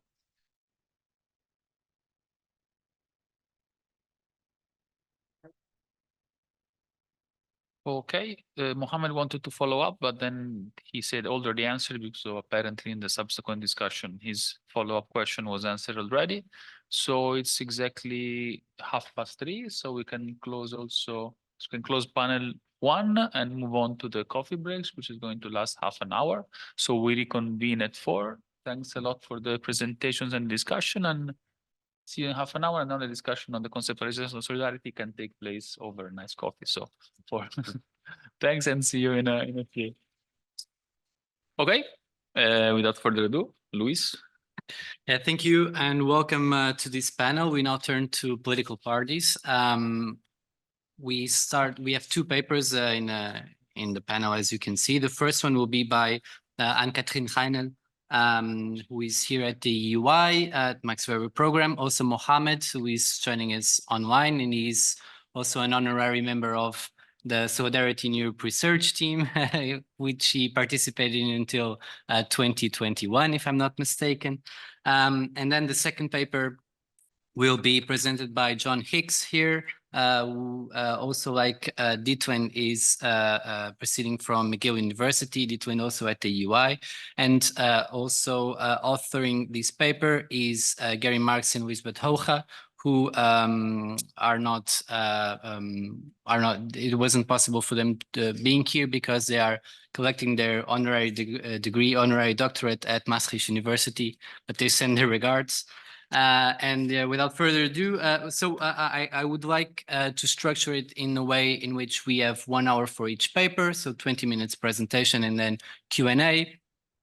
The first paper would then last until 5, and then we would have the the presentation and discussion of the second paper until closing the day at 6. And then please, if you'd like to let me know if you're joining for dinner in the end, I would appreciate it. So then pass the word to, I think is Anne-Catherine, who's now actually is Mohammed who is presenting. And I will try to help Mohammed on a technical. So I shared my screen now. Is it Excellent. shown correctly on the screen? Yes, it is. Go ahead. Perfect. So thanks, Louis. Good afternoon, everyone. My name is Mohammed. I am a postdoctoral researcher at ETH Zurich. Unfortunately, I couldn't be there today in person, so I'm presenting today online. So the solidarity rhetoric. So we basically study when do parties emphasize the topic of EU solidarity in their communication, but also which actors are more likely to do that. And we use a text as data approach. But let me first start by emphasizing that it is a consensus actually in the literature that solidarity is essential for any political community, the EU included.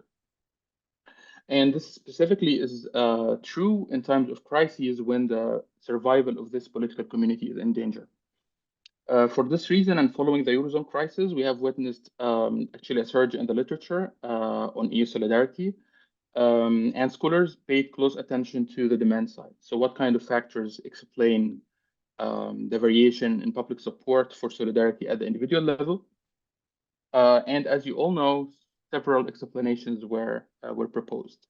So economic factors related to benefit cost analysis, who is the winner, who's the loser, cultural factors related to identity, institutional factors related to trust in governments, perceptions of corruption, etc. So overall, the attention has been paid very closely to the demand side, but in contrast, the supply side of the political spectrum related to political parties and political elites have received relatively little attention. Why we think this is important? So we argue this is important in light of the literature on public opinion formation and political psychology, showing that party queuing can affect public preferences. And as we saw from the previous presentation by Ioana, that party queuing can actually affect public preferences. And this applies more specifically to the EU, which is considered by many as a distant and complex issue for the public. So party messaging on this specific issue can be really effective in shaping public preferences. When it comes to solidarity, there is also recent work by Stukel, Kohn, and others, other papers as well, like the papers we saw in the previous presentation, that party messaging on the issue of EU solidarity can affect public support for several solidarity policies. So for these reasons, several papers have tried to study the question of elite and party messaging on EU solidarity. So they have used several factors like elite surveys, for instance, party manifestos, parliamentary debates, etc., to study when parties and how parties position themselves on the topic of EU solidarity. But there are some issues with this literature. So for instance, the papers using elite surveys and party manifestos cannot really offer continuous analyses of party messaging because they are usually one-shot expert surveys that are done in one specific country or a few countries, or the manifestos, as you know, are just published every 4 to 5 years before elections. Parliamentary debates can offer more continuous measures, but there are some problems with control over the agenda, that smaller parties don't have the floor as often as big parties. So still, parties cannot feel full freedom to express themselves on the issue. So as a result, we are still lacking a dynamic perspective into party positioning and communication on solidarity. So questions such as when do parties support EU solidarity? How do major events affect party messaging? And how do major crises affect party behavior on this issue? For these reasons, we decided to write the current paper and to try to contribute to this literature by offering more continuous analysis and dynamic analysis into party communication in solidarity. So we look at two dimensions of these questions. So we look at timing, solidarity when do parties basically emphasize solidarity, and solidarity by whom? So which actors are more likely to emphasize and support EU solidarity? So concerning timing, we have two different factors. So we have crises and we have European elections. Concerning crises, we expect that parties will talk about solidarity and emphasize the importance of EU solidarity in particular during times of crises relative to normal times. And more importantly, we differentiate between crisis types in line with previous literature on the EU. So we expect parties to be more solidaristic, in particular in times of symmetric crises, being these crises that pose challenge to the majority or member states alike, relative to asymmetric shocks, which put some disproportionate pressure on some EU member states relative to others. Concerning European elections, we also expect parties to speak more about EU solidarity during times of European elections, when they need to emphasize the importance of the EU and European cooperation. Moving to actors' identity, so we also have two different divides that we look at. We have the incumbency divide, so incumbents versus challengers. We also have the ideological divide, the GAL versus 10 parties. So concerning incumbency, we expect incumbent parties to send incumbent parties on average to be more pro-solidarity relative to opposition parties, else being equal. Because as we know, incumbent parties send representatives to EU level meetings. They are responsible for their country's relationship with the EU. And also they are more likely to be from the mainstream. In some cases, this is not true, but on average, this is the case. And for ideological divide, we expect parties at the GAL pole of the GAL-10 dimension to be more egalitarian, more cooperative in their international relations, and therefore to be more in favor of solidarity compared to 10 parties. So these are the different hypotheses we have, the timing and the actor's identity. Now moving to the data set and the empirics. So we basically use party press releases. It's a new data set that we have collected.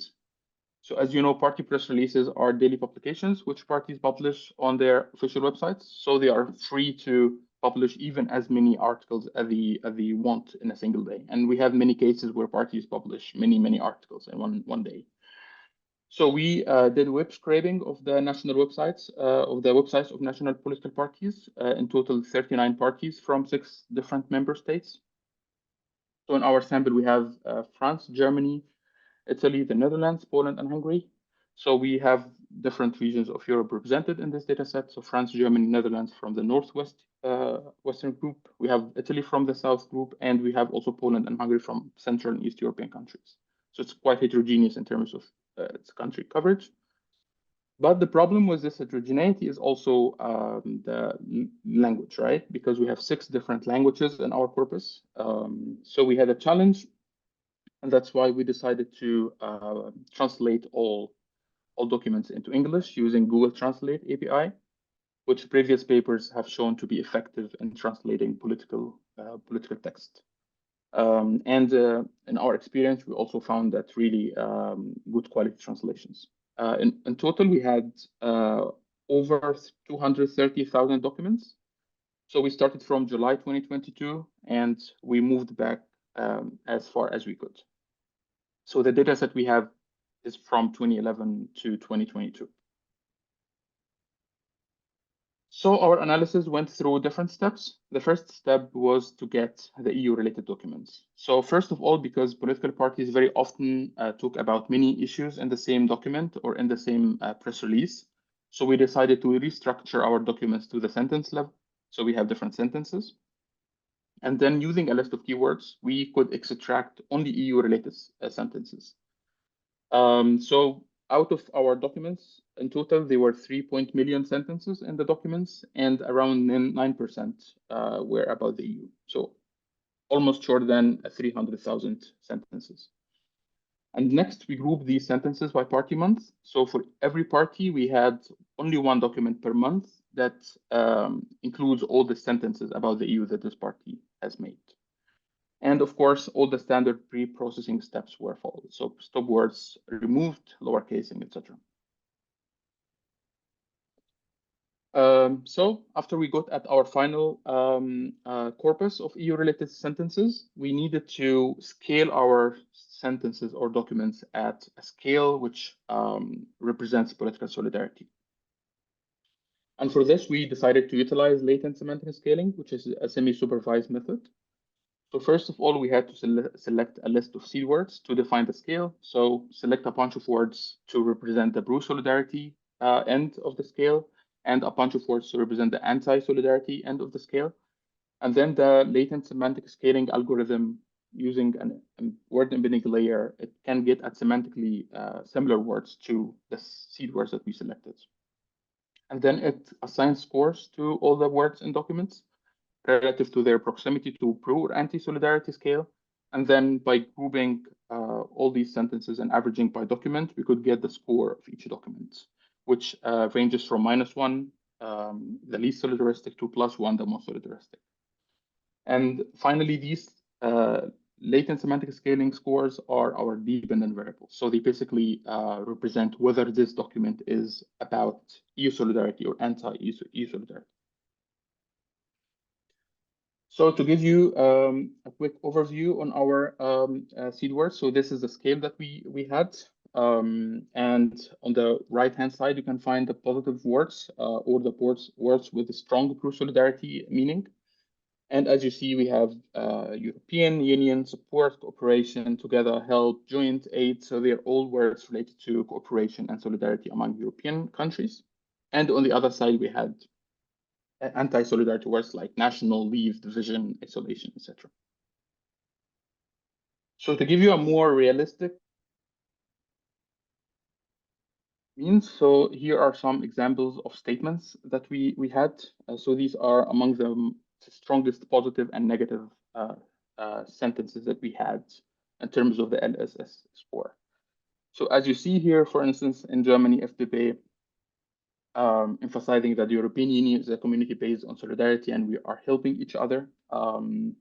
In terms of issue coverage, they were quite heterogeneous. So we had some related to immigration, some related to defense and common defense budget. So they were quite heterogeneous. Of course, some also related to economic and financial resources. And finally, we had to code other variables. So in terms of crises, we had to select some the month where these crises happened. So refugee crises, we had from summer 2012 to summer 2016, which we coded as a representative of the refugee crises. For COVID, we coded from March to July 2020 to present the first wave, and from October 2020 to June 2021 to present the second and the third waves. And for the Ukraine crisis, this started in February 2020 and extended all the way until the end of our dataset in the end of July 2022. And for European Parliament elections, we coded the month preceding the EP elections as a representative of the campaign. So we have May 2014 and May 2019. And finally, incumbency, this is quite straightforward. 1 if the party was in government, 0 otherwise. And for the Galtan a variable, we just took it from the Chapel Hill expert survey. So moving to our results, here's an overview of what we found descriptively. So positive values above the horizontal line express pro-solidarity rhetoric, and below the line represents anti-solidarity rhetoric. So in our observational period, we started with anti-solidarity rhetoric and following the Eurozone crisis. Unfortunately, you have really little data during the Eurozone crisis, so we could not really analyze this. But as you see, negative values all the way until the 2014 European elections, when it started to recover a little bit, but still to the negative side. But then it took a really deep slump into the refugee crisis. And these are the lowest values we got during the refugee crisis. And values of solidarity recovered during the summer of 2017, when the official Brexit negotiations happened around here. And then again, we found the highest solidarity levels during the first wave of COVID, and also again during the second wave of COVID, and finally when the Ukraine crisis began. So this provides descriptive and nice support for what we expected.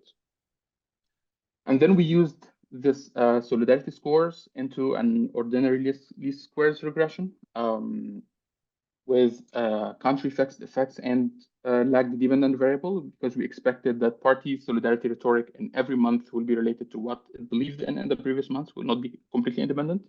So we had also this in, and we got some support for our hypotheses. So parties were more solidaristic during COVID crisis. Ukraine crisis is only significant at the 10% level.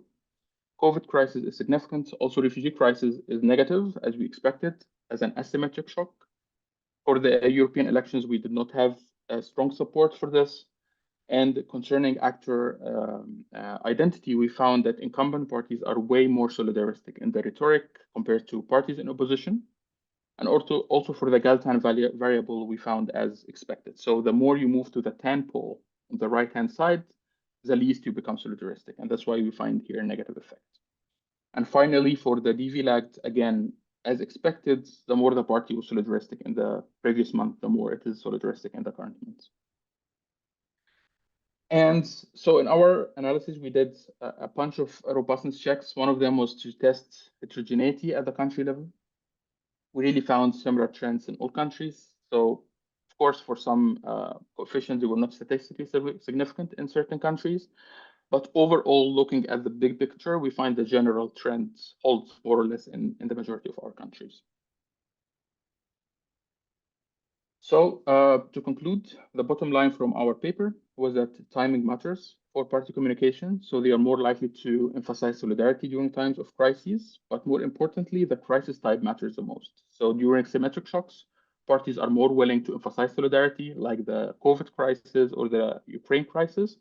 But during asymmetric shocks like the refugee crises, these are more likely to lead to conflicts rather than cooperation.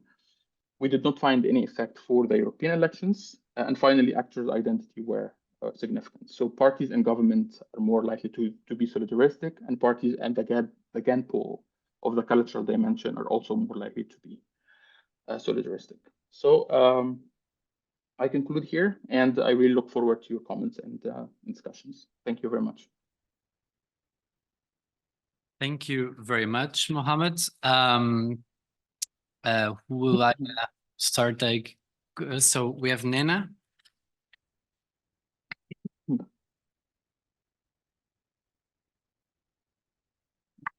Thanks a lot, Mohammed and Ann-Catherine, for the super interesting paper. I have a clarification question / comment on the LSS model. When I looked at your appendix and saw this table of top words identified in the positive and the negative end of the scale, I saw that many crisis-specific words were already included in that. So I was wondering whether this is a problem, because in your way, your independent variable, the crises, are already used by the algorithm to measure the construct of interest.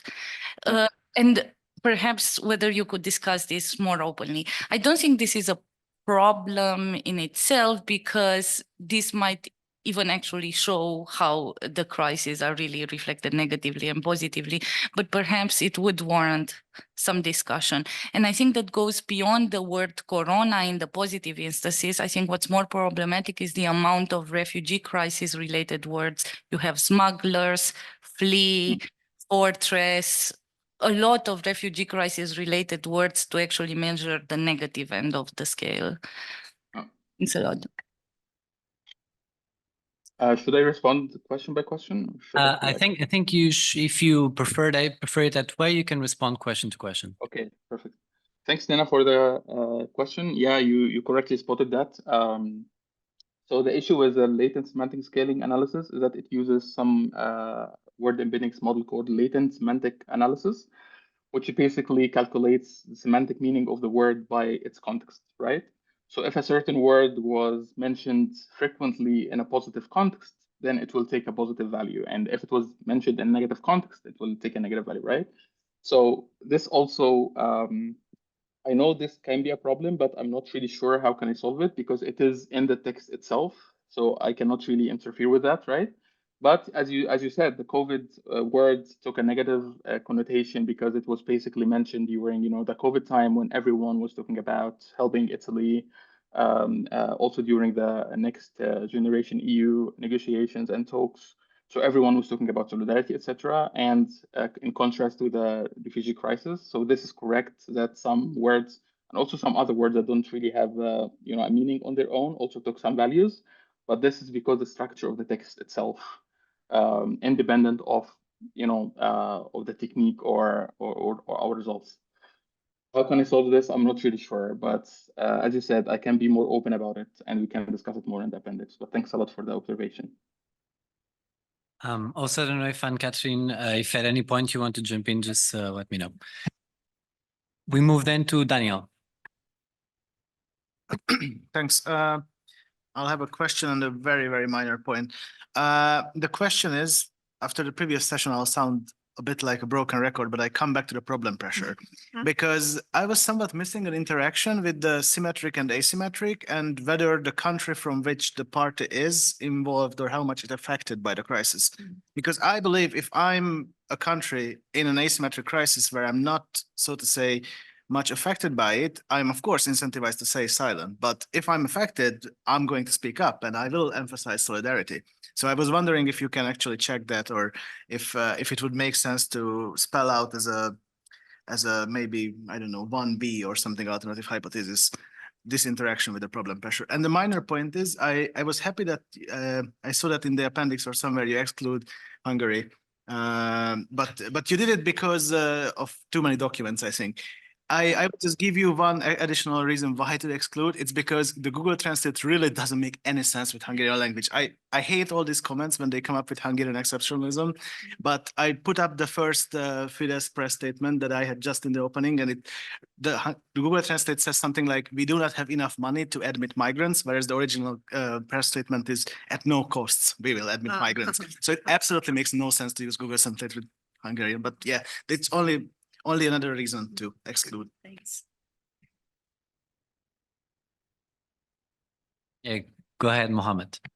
Yeah, so it's not a minor point at all. I agree that translation quality is a big issue. So I actually did that out of cost efficiency, nothing more. So for the DeepL translation, it was very, very expensive to translate this corpus. So it would cost us like 7,000 or 8,000 euros. And if you want to expand it more in the future or something, you have to pay all the money again from the beginning. So we just used Google Translate for that. But looking at the literature, again, we found that many people had used Google Translate before, and it was very, very good translations for political text. I cannot say for all issues, right? Because it also depends on the complexity of the language, etc. But unfortunately, I cannot speak Hungarian, so I don't know the extent of this issue. But I can totally understand it. But again, I mean, this is the best we could do, right? Because we have 6 different languages. So we just decided to use a neutral language for all. For the problem pressure, I really had this in mind. Because yeah, as you said, parties are more likely to speak the more they are under pressure, right? COVID, I think, is very easy to do. I tried it for COVID actually, and I did not find any significant or any interesting story to tell out of it. So trying the interaction with death per capita or number of infections for each month. For refugee crisis, I wasn't sure which thing to use because we don't have really data for refugee arrival per month for each country. So this was more of a data issue, but perhaps we can also use some kind of categorization of recipient countries, destination countries. But yeah, we can try this. But for COVID, no, I did not find any interesting story for problem pressure. But thanks a lot for the comment on the translation. So after the major and the minor point, we go on into Jakob. Just a quick note for the people online, if you want to participate, just raise your hand or write your name in the chat. Jakob. Yeah, first of all, thanks for the really interesting talk and paper you sent. One thing or 2 things regarding methods, basically. So first of all, when I looked into the table or the graph showing which parties are the most solidaristic, I noticed that the FDP from Germany is the most solidaristic party in Europe in terms of European solidarity. And at least in the Euro crisis, I would doubt that, I think. So, I mean, this gives me the hunch that there may be some kind of problem with automated coding, which is why I would like to ask you whether you have thought about doing some kind of human validation, ideally with native language coders for each country with a subset of your sentences to validate this automated method you're using. And it may just be the smoothing of the graph showing when changes in solidarity's rhetoric sentiment happen, but to me it looks like the changes happen before the events, so the trends are there before the events take place. So maybe you could talk a little bit about this and maybe do robustness checks where you try different onsets of these events you're looking at. Thank you, Jacob. So perhaps the point of FDP, and Catherine can also chip in and say something about it. But from my perspective, I think, yeah, at first, when I got these results and I saw the FDP as the most solidaristic party, I was like, I said, this doesn't make sense, right, at first. But then when I read the statements closely of the FDP that are categorized as very strongly solidaristic, I got to realize that this is actually because of our definition of solidarity, right? So in this paper, as we write in our definition section, we don't really define solidarity as kind of financial or redistributive aspect of solidarity as many people would do, but we actually adopt a more general approach. So we define all kinds of messaging related to starting from sympathy with others, starting from emphasizing the importance of cooperation without specifying what type of cooperation is needed as solidaristic. And for this reason, we always find the statements from the FDP speaking about the importance of European cooperation, the importance of joint action at the EU level. Of course, in other statements, they are against financial redistribution or any fiscal, intervention in terms of redistribution in Europe, but they are very strongly outspoken on the importance of European cooperation, and that's why they are very, very positive on this scale. But again, we can emphasize this more because many people can be confused by, wow, the FDP is the most solidaristic, which doesn't make sense at first glance. But if you take this definition into account, I think it then makes sense. Concerning the smoothing, I remember when I first started to produce this graph, whenever I used the different smoothing, different bandwidths, it was a different story. But then I searched on this and I found the formula that you have to use to calculate the optimal bandwidth size, and this is what I used in the end. But I can show different things. Yeah, I don't know if Catherine would like also to say something about FDP. Yeah, thanks for all your good questions and also for answering the questions, of course. This is exactly what I wanted to say for your first point. And as we already talked about before, it always depends on the definition of solidarity. And as Mohammed correctly pointed out, we have a very broad definition here, also given the data and the approach we use here in this paper. So we are not really differentiating between different types of solidarity. And regarding your second point, that you already see kind of an increasing solidarity before the events actually happen. For the European parliamentary elections, for instance, this can also be due to the electoral campaign. So here it, of course, makes a lot of sense. And also for the other crises, so it's very difficult, of course, to just name a specific point in time when the Euro crisis or also the migration crisis happened, because it already, of course, started a bit earlier compared to the months we now focusing on here in this paper. So this might also be due to this and not just because of the modeling.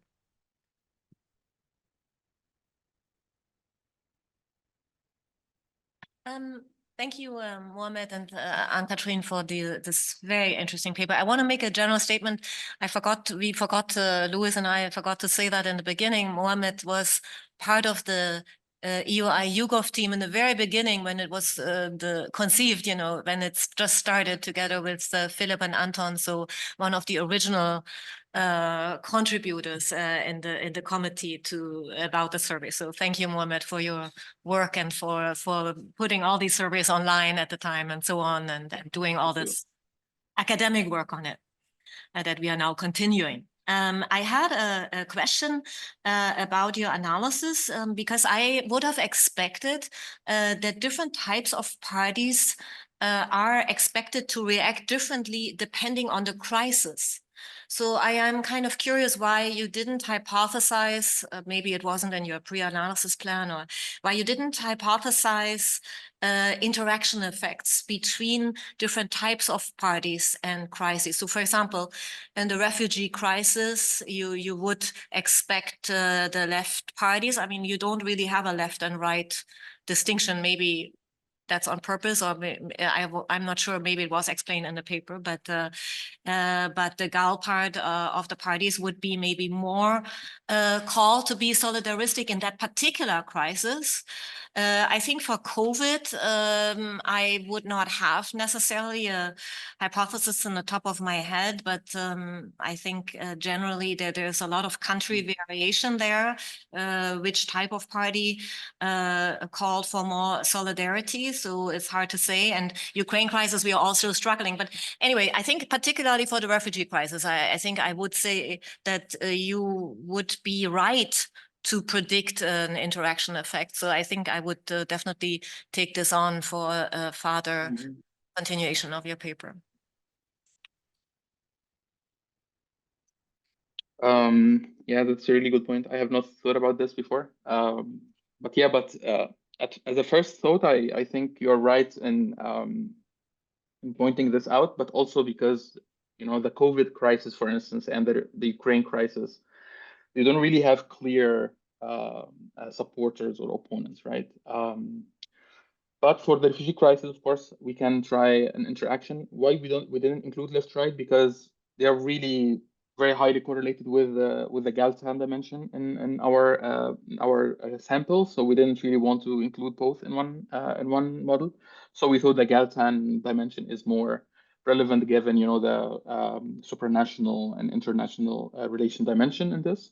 Yeah. But for sure, this is a really good suggestion. We can try to interact the refugee crisis with the GAL parties, and then it would to see the longitudinal graph based on these types of parties, right? So I think you could add an element of analysis there that could be really interesting. Well, thanks a lot for the great idea. We can try this out. And Anne-Catherine, would you? Well, in this case, I think if. Oh, and Alex. Sorry to waiting. Just a brief comment. So based on how you kind of theorize the effect of parties in government, I think you might be overestimating the effect of government parties. So you have the only control you have is for GALTAN, but that's only indirectly related to views on the EU. So I think if you want to estimate it correctly, you need a measure of European integration. So how pro-EU are the parties? And you basically have a mix of two effects there, right? The one you've theorized, which is that when you get into government, you become more pro-European because you send your members into European institutions and so on. But you have the other possible effect that more pro-EU parties are more likely to make it into government. And you could actually separate these two. If you could measure their pro-EU attitude, or find, I think, manifesto data or some other kind of data, measure them when they're in opposition, and then measure them when they're in government.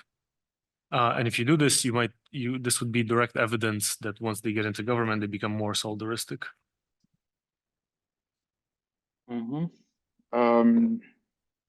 Yeah, this is an interesting point.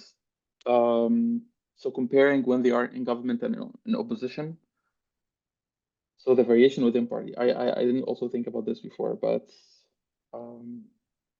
within country variation, within party variation.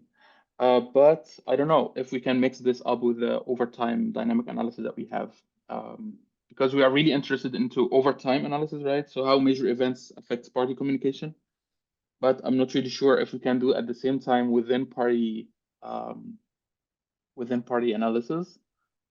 But yeah, I've written this on the list. Okay.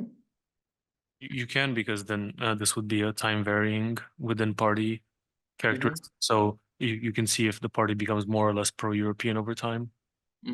If you control for it, then you'll see let's say the pure effect of being in government, right? Because the party will come in and out of government, and it'll be more or less pro-European. Yeah. It's a really good idea. Thank you. So my apologies, Alex, you had asked to speak before. Hubert, please. Well, I was thinking about the German liberals as an outstanding case of in favor of solidaric help. I think it's a good example for the old lesson we should have in mind, that correlation is not causation. What is the cause? What is the background for a statement in favor of solidaric help? Is it just instrumental, or is it normative? And I remember statements we conducted in Germany, in the focus group discussions in Germany, statements from the focus group consisting of high-skilled and high-paid people, managers, the typical clientele of the liberals. The arguments for solidarity were quite instrumental. I remember just one commonplace. Don't let a customer go bankrupt, a customer who could lay golden eggs in the future. So this is not a moral motivation, or the argument, the net payments to the EU budget are overweighted many times by the opening of the European market. And on the other hand, we had a focus group with low-paid participants. In Germany, you may know it, there will be in the near future a left-wing populist party strongly against migration, because they are afraid about the impacts of Europeanization, globalization. So who could be a shelter? The nation state. And this was also confirmed by statements we collected in a focus group discussion with low-paid participants. So we have to reflect about the background of support, or what is behind a formulation, a statement in a press release or in a policy document.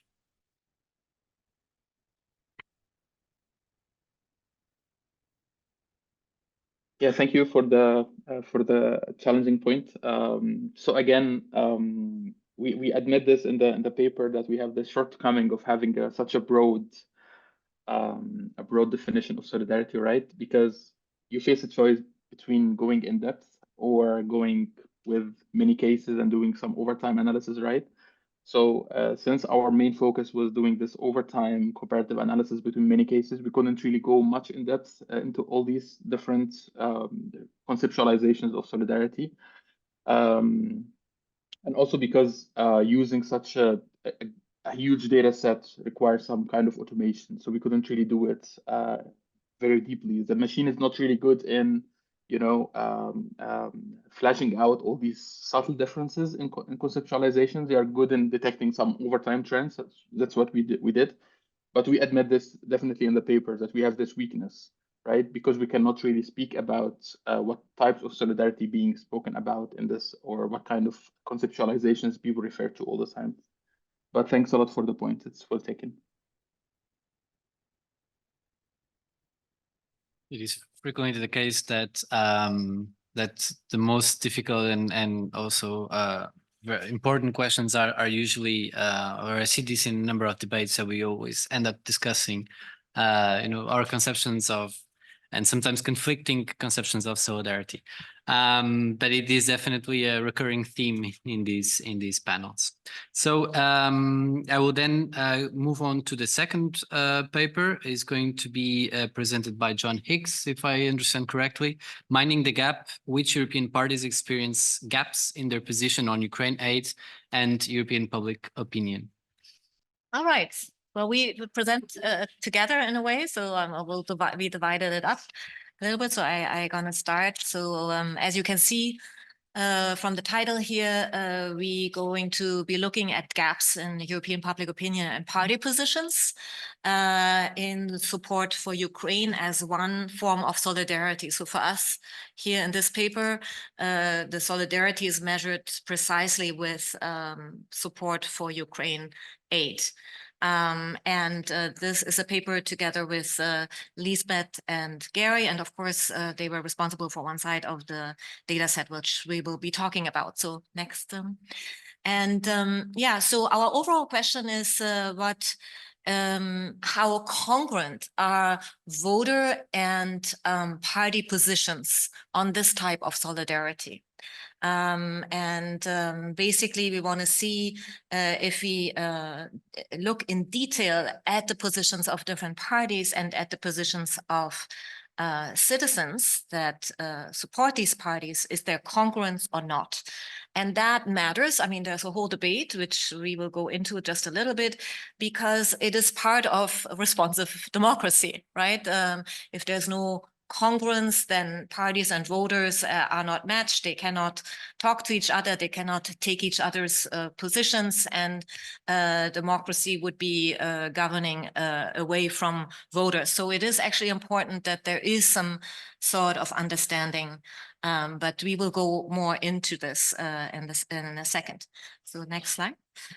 Our main questions are then, do European voters and parties agree on whether and how to aid Ukraine? Do European parties demonstrate voter party congruence on the Ukraine war? And then secondly, which political parties are more or less likely to demonstrate congruence or incongruence between party and voter positions? Very important question. And which party characteristics hold controlling also for other factors, and are some characteristics more or less prone to be related, are also some voter characteristics more or less prone to be related to congruence and incongruence? Next. And here's a little bit of the background. So the congruence topic has actually been studied quite a lot. And so there's lots of different insights on which we build also our hypotheses, but just to name a few of them, the age of the party has been seen to matter for congruence.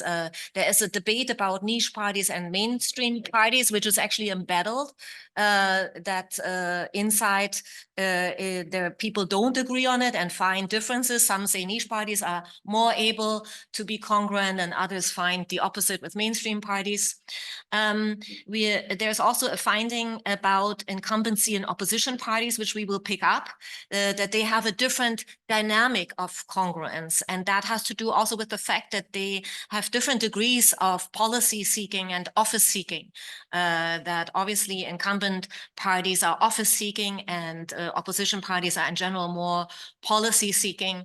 And that is something that can be used, especially in a crisis situation. So we'll come back to that point.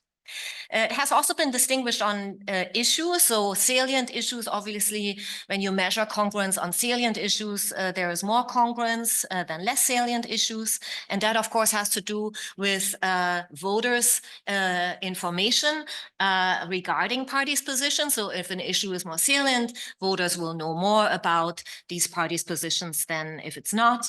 There has been also research into the type of political system that the number of parties matters. So too many parties confuses voters and are less able to be congruent.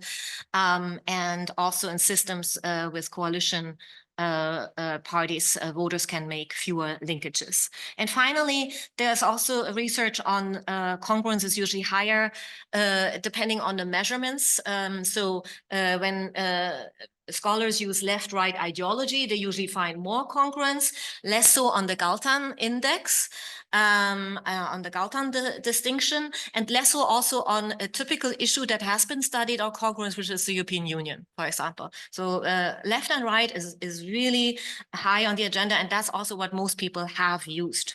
So now we're going to use all that literature to apply it to the Ukraine case. So what we actually do find is that congruence has rarely been studied in times of crisis or in times of war, and that we need more studies in particular on particular issues away from the left and right scale that has been used most of the time. The issue of the Ukraine war allows us to understand whether a new issue such as the Ukraine war can actually rise as an issue that is important for the study of congruence, and that is also important in general on the party scene. So that is kind of our purpose here. The research largely omits a discussion of the causes of incongruence or also the party characteristics that relate to it. So besides the ones that I mentioned, there's very, very little research on that.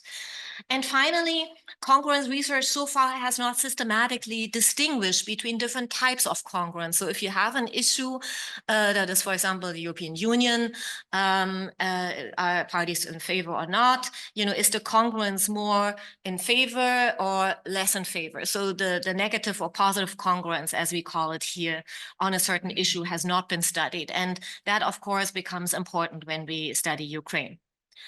Okay, and here are our hypotheses that are, you can read more in the paper how we delineate them from the literature. Basically, we have 5 hypotheses that we like to test. So we basically want to test whether voter party incongruence is more pronounced for opposition than for incumbent parties, as some of the literature predicts. We also want to test other party characteristics, such as the left and right, the Galton cleavage, and we add, because of the Ukraine conflict, the pro-Kremlin cleavage. So whether a party is oriented more towards Russia or not. And we'll tell you about the measures in a second. And whether these characteristics also matter more or less for opposition or incumbent parties. Third, we predict, because of this particular issue, that pro-Kremlin party sympathy is an important and more powerful determinant of incongruence than other party characteristics. Fourth, the extent of incongruency is not only dependent on party characteristics, but I think that's also an innovation for us in a way to contribute to this literature, that we're also going to look at constituency characteristics on top of party characteristics. And finally, specific Ukraine support measures, because there are different dimensions of Ukraine support, will evoke different incongruencies. And we probably won't have enough time to go into detail of that, but you can find findings on that also in the paper itself. Okay. And so just before I hand over to John, of course, we are using the EUI-YouGov survey from 2022 and 23 with 17 countries, and particularly focus on the measures for the public opinion part of it. Measures for Ukraine support, tapping into support for one's own country, whether to accept higher energy costs to impose sanctions on Russia, allow refugees to stay in the country, send weapons of military equipment to support the Ukrainian army, and fast-track Ukraine's EU membership. And we have another part of measuring, and I hand that over to John. Thank you, Dietland. So the other side of this, as we have the public opinion data being from YouGov, we also rely on the CHES in order to construct a measure of incongruence. So we need to pair parties together using the CHES data. And we establish the incongruence based on the relative support on both the PO side and on the party side. And the reason that we do this is because the scales for these questions, even though the questions are paired almost identically between the two data sets, they did operate on different scales, one being more reduced than the other. So we want to establish the relative measure, which is how high the support is for that party relative to all the other parties in the country, and the same for the public opinion. So we take those two relative scores, as is detailed in the paper as methodology, and then we calculate the overall incongruence based on which is higher for each specific party, the PO relative score or the party relative score. And by subtracting the two, we find that raw incongruence. And we also operationalize two additional measures for the purpose of the regression analysis, those being positive and negative incongruence. Because as Dietland outlined before, there's a distinction between the two that we don't think is often discussed within the literature, because I think there's very different implications for the party being more in favor or the people being more in favor. And we also have an expectation that on a substantive level, there's probably more to worry about for the party if there is in one side having more of an incongruence than the other, because you can think about higher electoral costs for the party overextending its commitment to a largely foreign crisis than undercommitting. We think that that would possibly be more costly electorally. So we want to separate these two, particularly when we're running a regression analysis. So here is a figure just displaying the overall incongruence between the two sides. Again, we're accounting for more for on the negative side, the public being more supportive, and on the positive side, the party being more supportive. And these are the medians for each country weighted by the vote share for each party. And you can see that across all Ukraine aid measures, these are all averaged together, we have some incongruence. We don't have massive incongruence across the board. Many hover around the median, but we definitely have more incongruence on the public side, that being the negative side.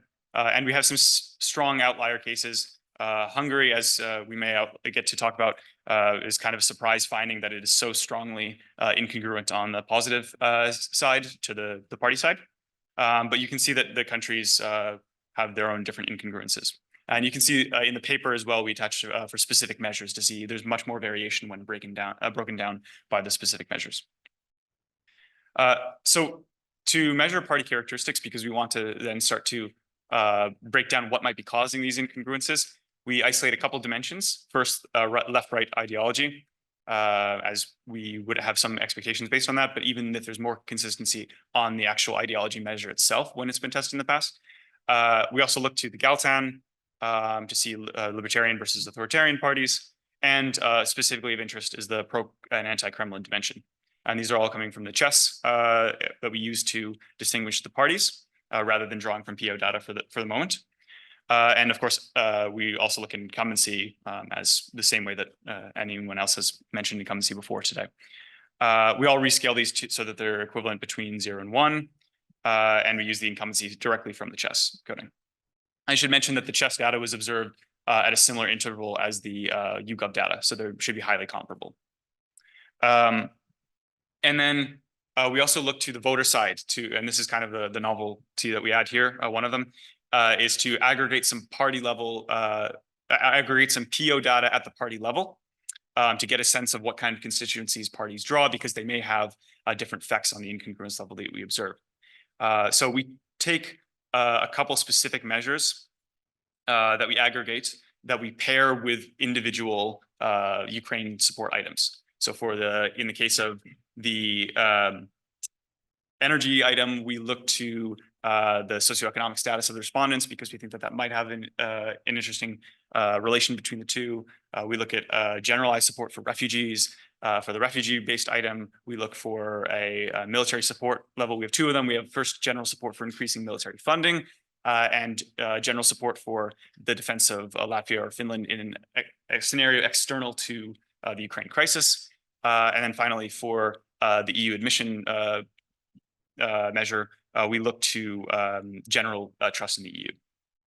And we rescale them the exact same. So if we start to break down the actual parties by type within countries, we start to see some kind of trends in what kind of incongruences occur. And you can see this is isolating incumbents versus opposition. And we have some kind of effect here, but it's actually understated based on what we would think, because these are the averaged together all the parties that fit these different criteria. And then if you look at actually the variance on the opposition side, we see it's substantially higher, with many opposition parties with significant vote shares completely incongruent with their voter bases in both directions. So we think that looking at these parties averaged together actually obscures what might actually be going on. And this is why we take the opposition parties as kind of the base for groups that can have incongruence, because we see much less variation for the incumbent parties. Of course, there's fewer incumbent parties, but even so, the distinction in between the two is kind of staggering. Then if we look towards the ideology, this shows both incumbency and ideology plotted together. And we start to get a sense that, again, there's more variation for the non-incumbents along those ideological dimensions in terms of the ideology, in terms of the incongruency effect that we have. Though, again, it's inconclusive what effect left and right might have, because we have many cases on both sides that don't exactly fit one compelling narrative one way or the other. We see similar, we see a larger distinction for the anti and pro-Kremlin. We have a very consistent logic for the anti-Kremlin being much less incongruent and the pro-Kremlin being much more incongruent. And we notice that it's on one side completely. The incongruency is always leaning towards the public, which makes sense because if you are ceteris paribus, a voter supporting a pro-Kremlin party, you may not be knowledgeable of their pro-Kremlin status. It may not be the large incentive you have for voting for that party. So you're likely, if you had the same Ukraine support as the general public, you would be more likely to have an incongruence in support based on that one characteristic that we isolate. This is the Galtan as well, and we see similar to the left-right, there's maybe a little bit more consistency in terms of the type of incongruence, but there's not overall that much incongruence. There is some inconsistency in terms of flipping sides. So we see this as evidence that the pro-Kremlin measure is probably a stronger one. So we run this, of course, with a regression analysis, and we isolate those three different types of incongruences, the overall incongruence that gives us a sense of which is stronger overall. And then we look towards the positive and negative, or the people-oriented versus party-oriented. And we look at all these dimensions that we mentioned before to see which might be stronger. And the results are rather staggering. We see no significant effects for any of the other settings for incumbency, for right-wing, for authoritarian, but we see pro-Kremlin has a massive, massive effect for the people-oriented side, the negative side. So this confirms our speculation that this would be an important dimension for this particular case. And then we look to integrate the voter side into this as well. So we add additional dummies based on those four aggregated voter data points that I referenced in the past. And we want to see how these effects are happening. So the regression that follows has all the previous dimensions for pro-Kremlin as well, with minor changes to those effects. But we see adding all of these in, we have some indication that the constituencies have meaningful implications for the incongruence that we observe.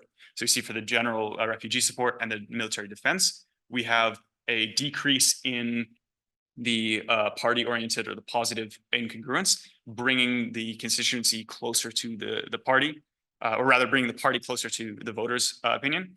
And we see the opposite for the increasing military spending, where it's a reduction in the people-oriented incongruence, so bringing up that negative incongruence that we observed. We don't find a significant effect for the socioeconomic status, which we have a sort of a working theory for. But it's interesting to see that these effects do not scale the exact same way across the different types of incongruence, right? They're very pronounced on one side or the other. So looking to the conclusions that we can draw from this, we find very compelling evidence that opposition parties are more likely to show incongruence. We don't really find incongruence on the incumbent side. And we did a separate subsample analysis for the different samples of incumbency status, and this confirmed our findings in that. We find that party characteristics matter mostly for opposition parties. Again, they have more variation to allow incongruence to emerge, and strong evidence that the pro-Kremlin parties deal more with incongruence than anti-Kremlin parties. Again, that effect washed out nearly all the other effects except before we added the voter characteristics. And we find limited support for importance of voter characteristics for incongruence. This is very dependent on the type of measure. I should note that all these regressions used overall support for Ukraine. So even though we found items that paired with these specific measures, if we were to run regressions on the specific measures themselves, we might find more changes there than in looking at overall support. But nonetheless, we did find some effects. And so specific Ukraine support measures indeed evoke different patterns of incongruence comparatively. You can look into the paper for that, and we can find there's very different alignments based on the different measures that we have. The implications that we have for this, I think it demonstrates that a new cleavage, specifically the Russia and Ukraine war, is dominating political outcomes. Again, none of the traditional cleavages between left and right or the Galtan really had that strong of evidence on incongruence, but this one that's uniquely salient to this issue realigns parties and their constituencies on this specific one. More work should be invested in distinguishing between policy-seeking and office-seeking opposition parties and the role for incongruency. So again, we see that as the reason why there is variation on the non-incumbent side, is that there are many that are office-seeking, and therefore they will look towards convincing the general public rather than pursuing their particular interest, which might be unaligned with the voter base, as we could see for the pro-Kremlin parties.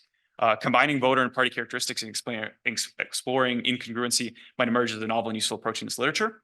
Again, we think that's valuable because looking at the different sides is important, and you really can't tell a story without both of them.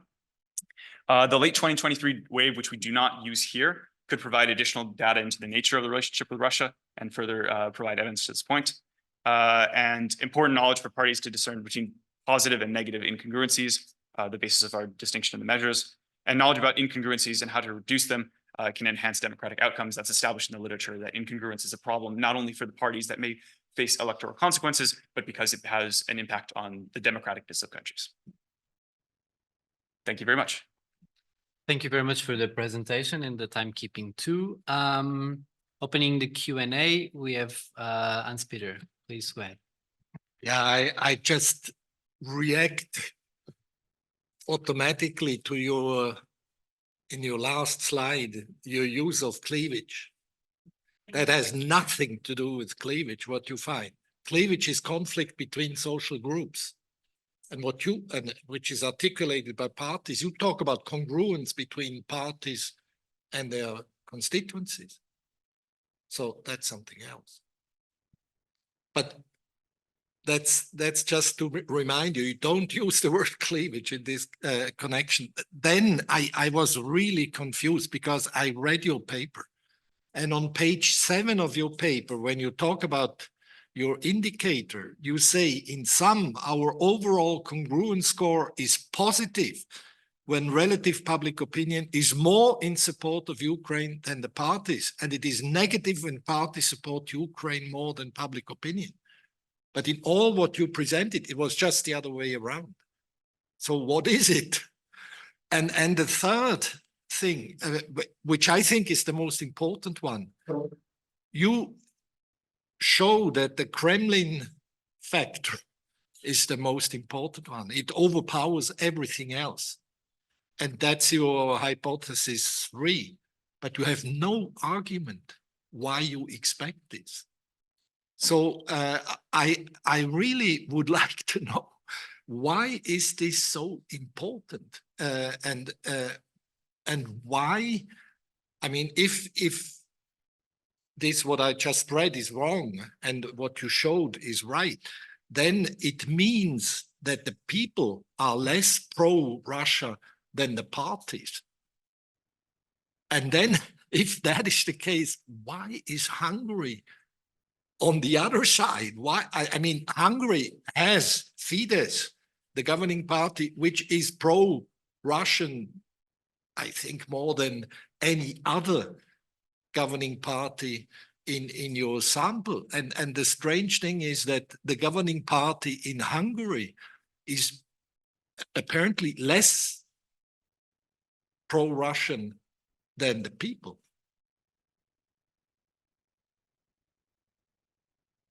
So I can try to answer those in order, I think. So starting off, the first issue with the measures, That's purely a copy editing mistake from previous revisions.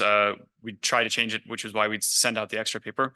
So the correct order is that the PO is subtracted from the party. So what was in a previous draft, it was backwards. All the figures and the slides and everything, that is the accurate model. The explanation was wrong on page 7, but not Yes. the graphs. The graphs are correct. Yes. So the use of the word cleavage, I may have misspoken, but I think that the cleavage was not with respect to the incongruence. That's with respect to the party dimensions. So left to right as a cleavage. I think that's what we're referring to. As a potential emerging cleavage. That's kind of in the context of the Ukraine war. Okay, take it for granted. That's fair. So Fair point. so with respect to our hypothesis based on the pro or anti-Kremlin sentiment, the working hypothesis that we're working with right now is that there's a distinction between what voters have knowledge of and what they don't. And we suspect that the vast majority of EU citizens are not going to be making their voting decisions based on whether the party has a position on Russia, because it's not as materially relevant as economic issues, migration, things like that. So essentially what we would be capturing is that you have a large voter base that votes for certain parties, and all else equal, they don't know that their party is pro or anti-Russia. And the general public has a position on Ukraine and Russia. And overall, they're going to be more favorable to Ukraine aid than their parties will be if they don't have any knowledge that their party is anti-Ukraine as a result of being pro-Russia. So that would be the reason that we find this persistent distinction. Whereas for the other party dimensions, right, you probably have a good sense of whether your party is right or left. You probably have a good sense of whether your party is authoritarian or libertarian, because those would be the reasons you're voting. But in this potential, I will avoid the word cleavage, but in this potential new division between parties, this dimension may become more salient. Maybe it doesn't, depending on the implications of the war. But the fact that it is a salient dimension for how parties make their policy for Ukraine, but it's not a salient factor for why voters vote for that party. That's why we would expect this kind of distinction. That I have no explanation for. We need to look more into the case. It's a major surprise to us all. Well, we looked actually into Hungary and we looked into the party. So what happens there is that the voters for Fidesz are less supportive of Ukraine than Fidesz itself. That's given the CHAS coding and the public opinion data that we have. And so that is part of the reason why, and the majority of Hungarians vote for Fidesz. So that is part of the reason why we have this finding. But if I saw correctly, also these opposition parties are on the right-hand side. Yeah. But the right-hand side means that the party is more supportive. Yes? Yeah. So Fidesz is more of Than the voters in this particular case. Yeah.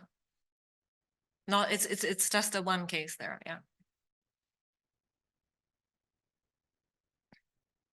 So Daniel, go ahead. Thanks. Okay, the first one is going to be a direct follow-up on this. Was the pro-Kremlin variable contextualized as Ukraine and Russia, or just Kremlin as Russia? Because I would say a lot of portion of the Hungarians are anti-Ukraine, but that doesn't necessarily mean, like, is it a scale with, you know, Ukraine and Russia, or it's just like pro-Russia or not? I guess it's, yeah, if you want. It's just Russia. It has no mention of Ukraine in that one. Cool. This brings me to my second point, which in the paper you write that the type of this variable from the CES, the pro-Kremlin variable, doesn't allow you to, you know, assess what the nature of this pro-Kremlin stuff is, right? And I was thinking about the CSPs, the communist successor parties, which was a very rich literature a decade ago, and now it's basically dead. And maybe it's time to resuscitate it, because I would argue that one of the, if you try to split it, I think like the secretive Russia-sponsored parties, which might be these far-right parties, then on the other side, you would have the communist successor parties, which would be pro-Kremlin and like historically ingrained, as you assume. So maybe I'm almost even sure that CHS has a CSP variable, or used to have a decade ago. So maybe you can check if Yeah, but like if the parties are the same, you know, one's a communist successor party, it's yeah. Yeah. And I might or might not have a third question based on, could you go back on your slide to, there was one figure which was not in your paper. The figure where you had filled and empty circles denoting both incumbent and opposition and left and right. That was not in the paper. That's why I'm making you distortion. Yes. So do I understand correctly that you coded in Hungary the incumbent left? That's very weird to me. I'm not aware of any left-wing incumbent in Hungary. That's my last point.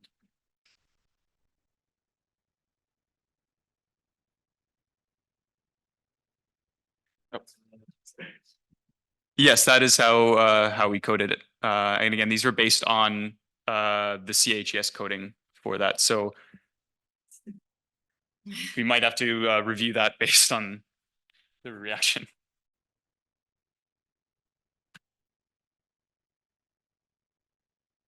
Yes, Alex. So I have 2 points. Maybe first I'll comment on the Hungary thing. What happened in Hungary is that in the beginning, Hungarians, including Fidesz supporters, were very pro-Ukraine. And then as a consequence of rhetoric from Orban, public opinion kind of dipped. So if your data is correct, and you should check it, but this could be an explanation. So maybe the rhetoric, Orban's rhetoric worked better than he intended to. So Daniel knows more about this than me, but they were showing all these reports in the media about how ethnic Hungarians were being mistreated in Ukraine. He kept attacking Zelensky. But you see this, there are a couple of surveys from the very beginning of the war, from the first week, and the majority of Fidesz supporters were very pro-Ukraine, and then it drops a lot. So this is, I think, a more general comment with your paper. There's not much you can do about it, but you can acknowledge it that obviously these two affect each other. And since it's a new, as in parties probably affect public opinion and they drive it in one way or another. But then again, it's interesting if Fidesz pushed its own voters further on the extreme of anti-Ukraine than they are themselves. I think it would be really useful to pull out Hungary and to look at the different parties. I mean, obviously there is this mistake you just saw, but the rest of it, I think it might be good to pull that case out because it is an extraordinary case given what we find for the other countries. So I agree with that. And I just also want to add, thank you for the suggestion about really potential changes in PO, because I think that's a good reason why we could look towards the 2023 fall wave to see if maybe some kind of changes effects happen. So thank you for that. That makes sense. So the second reason why you might have the issue with Hungary is that I'm not sure your measure is the best one you could have. So you have this relative measure of congruence, right? Where you take, if I understand correctly, you subtract each party from the median of the country, and the same with the public opinion, right? So the problem with that is that you don't have a meaningful zero. So I expect in a scale the zero to be, you know, ambiguous about Ukraine, positive, positive, negative, negative. What you might have is that if one party is really to the extreme, it might pull, you know, the median in the negative. So if then you might have a party that's slightly pro-Ukraine, but it will show up as negative because your midpoint will be pulled in one direction or another. And it's the same for voters. And since your paper is about congruence and you expect incongruence, then that also tells you that the relative measures are not very good, because then you expect voters and parties to be on different scales, right? So you expect something, if you're expecting congruence between them, that relative measure is not an ideal measure, precisely because the relative scales will be slightly different. And then some of the distance that you'll be measuring will be, you know, you'll measure the distance between, let's say, a left-wing party and its voters. That will be affected by how many right-wing parties, pro-Kremlin parties you have in the party system. So I think you have, at least as a robustness, but maybe even as a main measure, I think to me a much more objective measure would be to have the zero of the scale, or the midpoint of the scale, be the actual zero, and then you can calculate standard deviations above and below. So this way your two scales, which one is 11 point, the other one is 4 or 5 point, they'll be on the same scale with a meaningful zero, right? So you'll have one party that's one standard deviation above and that's pro-Ukraine one standard deviation, and the same for public opinion. And I think these would be better aligned. But in any case, I would do this at least as a robustness because of the issue with extreme outliers influencing the scale. It should be less prone to be influenced by outliers. So the median choice was for that. But I think you're right to have a robustness test with standard deviation. I think that would be another test for sure. And also, Daniel, I think we forgot to thank you for this idea of making distinctions between pro-Kremlin parties that are based on are there any remainders of the communists? I think that needs to be potentially studied case by case, because parties have also tried to change on that. So there might be some sort of specific decisions that we have to take, but we will look for it in the CHAS data set as well. Okay, yeah, okay. Thank you for both for the comments, very, very useful. If there is no additional question, I'll perhaps offer two thoughts myself on the paper, one of which, and they're relatively quick. I think that so the overarching argument, given that I did not have the opportunity to read the paper, I'll just base this idea on what I've seen from your presentation, that it appears to be the general argument is that there are essentially opposition parties, small opposition parties that tend to be more negative towards supporting Ukraine than the electorate. So it's then public opinion. So what's your working hypothesis on what is the electoral advantage for these small parties of behaving so in such a decent manner to that of the electorate, and potentially if given the size of these parties, from what I've seen, that they appear to be relatively small, although they can drive high shares of incongruence, whether it's really worth to having a look at these parties unless you can prove that in some way they are representative of a wave, or they're being financed or helped by, let's say, social media or even Russia. Oops. Unless I say Russia and something explodes, but hopefully it's somebody's listening. Hopefully it's innocuous. And the second thought would be whether you have some explanation for the fact that you've recoded don't knows to 0 in the scale, if I understood correctly. Yes. So to a couple points. I think thank you for your comments. I think the first thing I would say to the don't knows being recoded, we tried as well without them being recoded, and we found similar findings. So we want to preserve as much of a large sample of the data as possible, but in an appendix, we want to include the full results with them excluded as a robustness check. To the idea of what is the incentive for parties to have this incongruence, two issues with that is first that it may not be perceived because the parties may not have knowledge of their voter bases as well. I mean, they can make speculation as to what support they would have for the Ukraine side. So it might not be that, and it's an intentional ploy, but in cases where it would be, as I imagine there would be, that's why we look at the distinction between office seeking and policy seeking. And here we'd see the idea of Russians, pro-Kremlin parties as being an inherently policy-seeking position, because even though it might not get some kind of outcome that they're looking for, if they have ties to Russia, potentially does, but looking for these is inherently anti-office-seeking position. But it's not necessarily that they're all small parties, because as we found and showed in one of the initial figures with the high variance, there are some large vote-sharing parties, maybe not enough to get office, or maybe they don't have a realistic shot at office, but they can still command a large voter base despite their position on this. So I think that would be kind of the incentive, is it's part of their policy and endeavor. But obviously we want to dive more into what are the incentives for that pro-Kremlin stance. I don't know if you want to add anything. No, I mean, we don't really test the policy versus office seeking. I think that's the theoretical link that we are trying to make, that opposition parties are more policy seeking, and some of them, because they won't have a chance at office and therefore are more prone to stay with their original position of a Russia linkage, although their electorate has moved on. So that is kind of what we are seeing. But I think we need potentially to unearth more evidence and also maybe follow the advice that was given here to us to make distinctions between the different parties that are programming.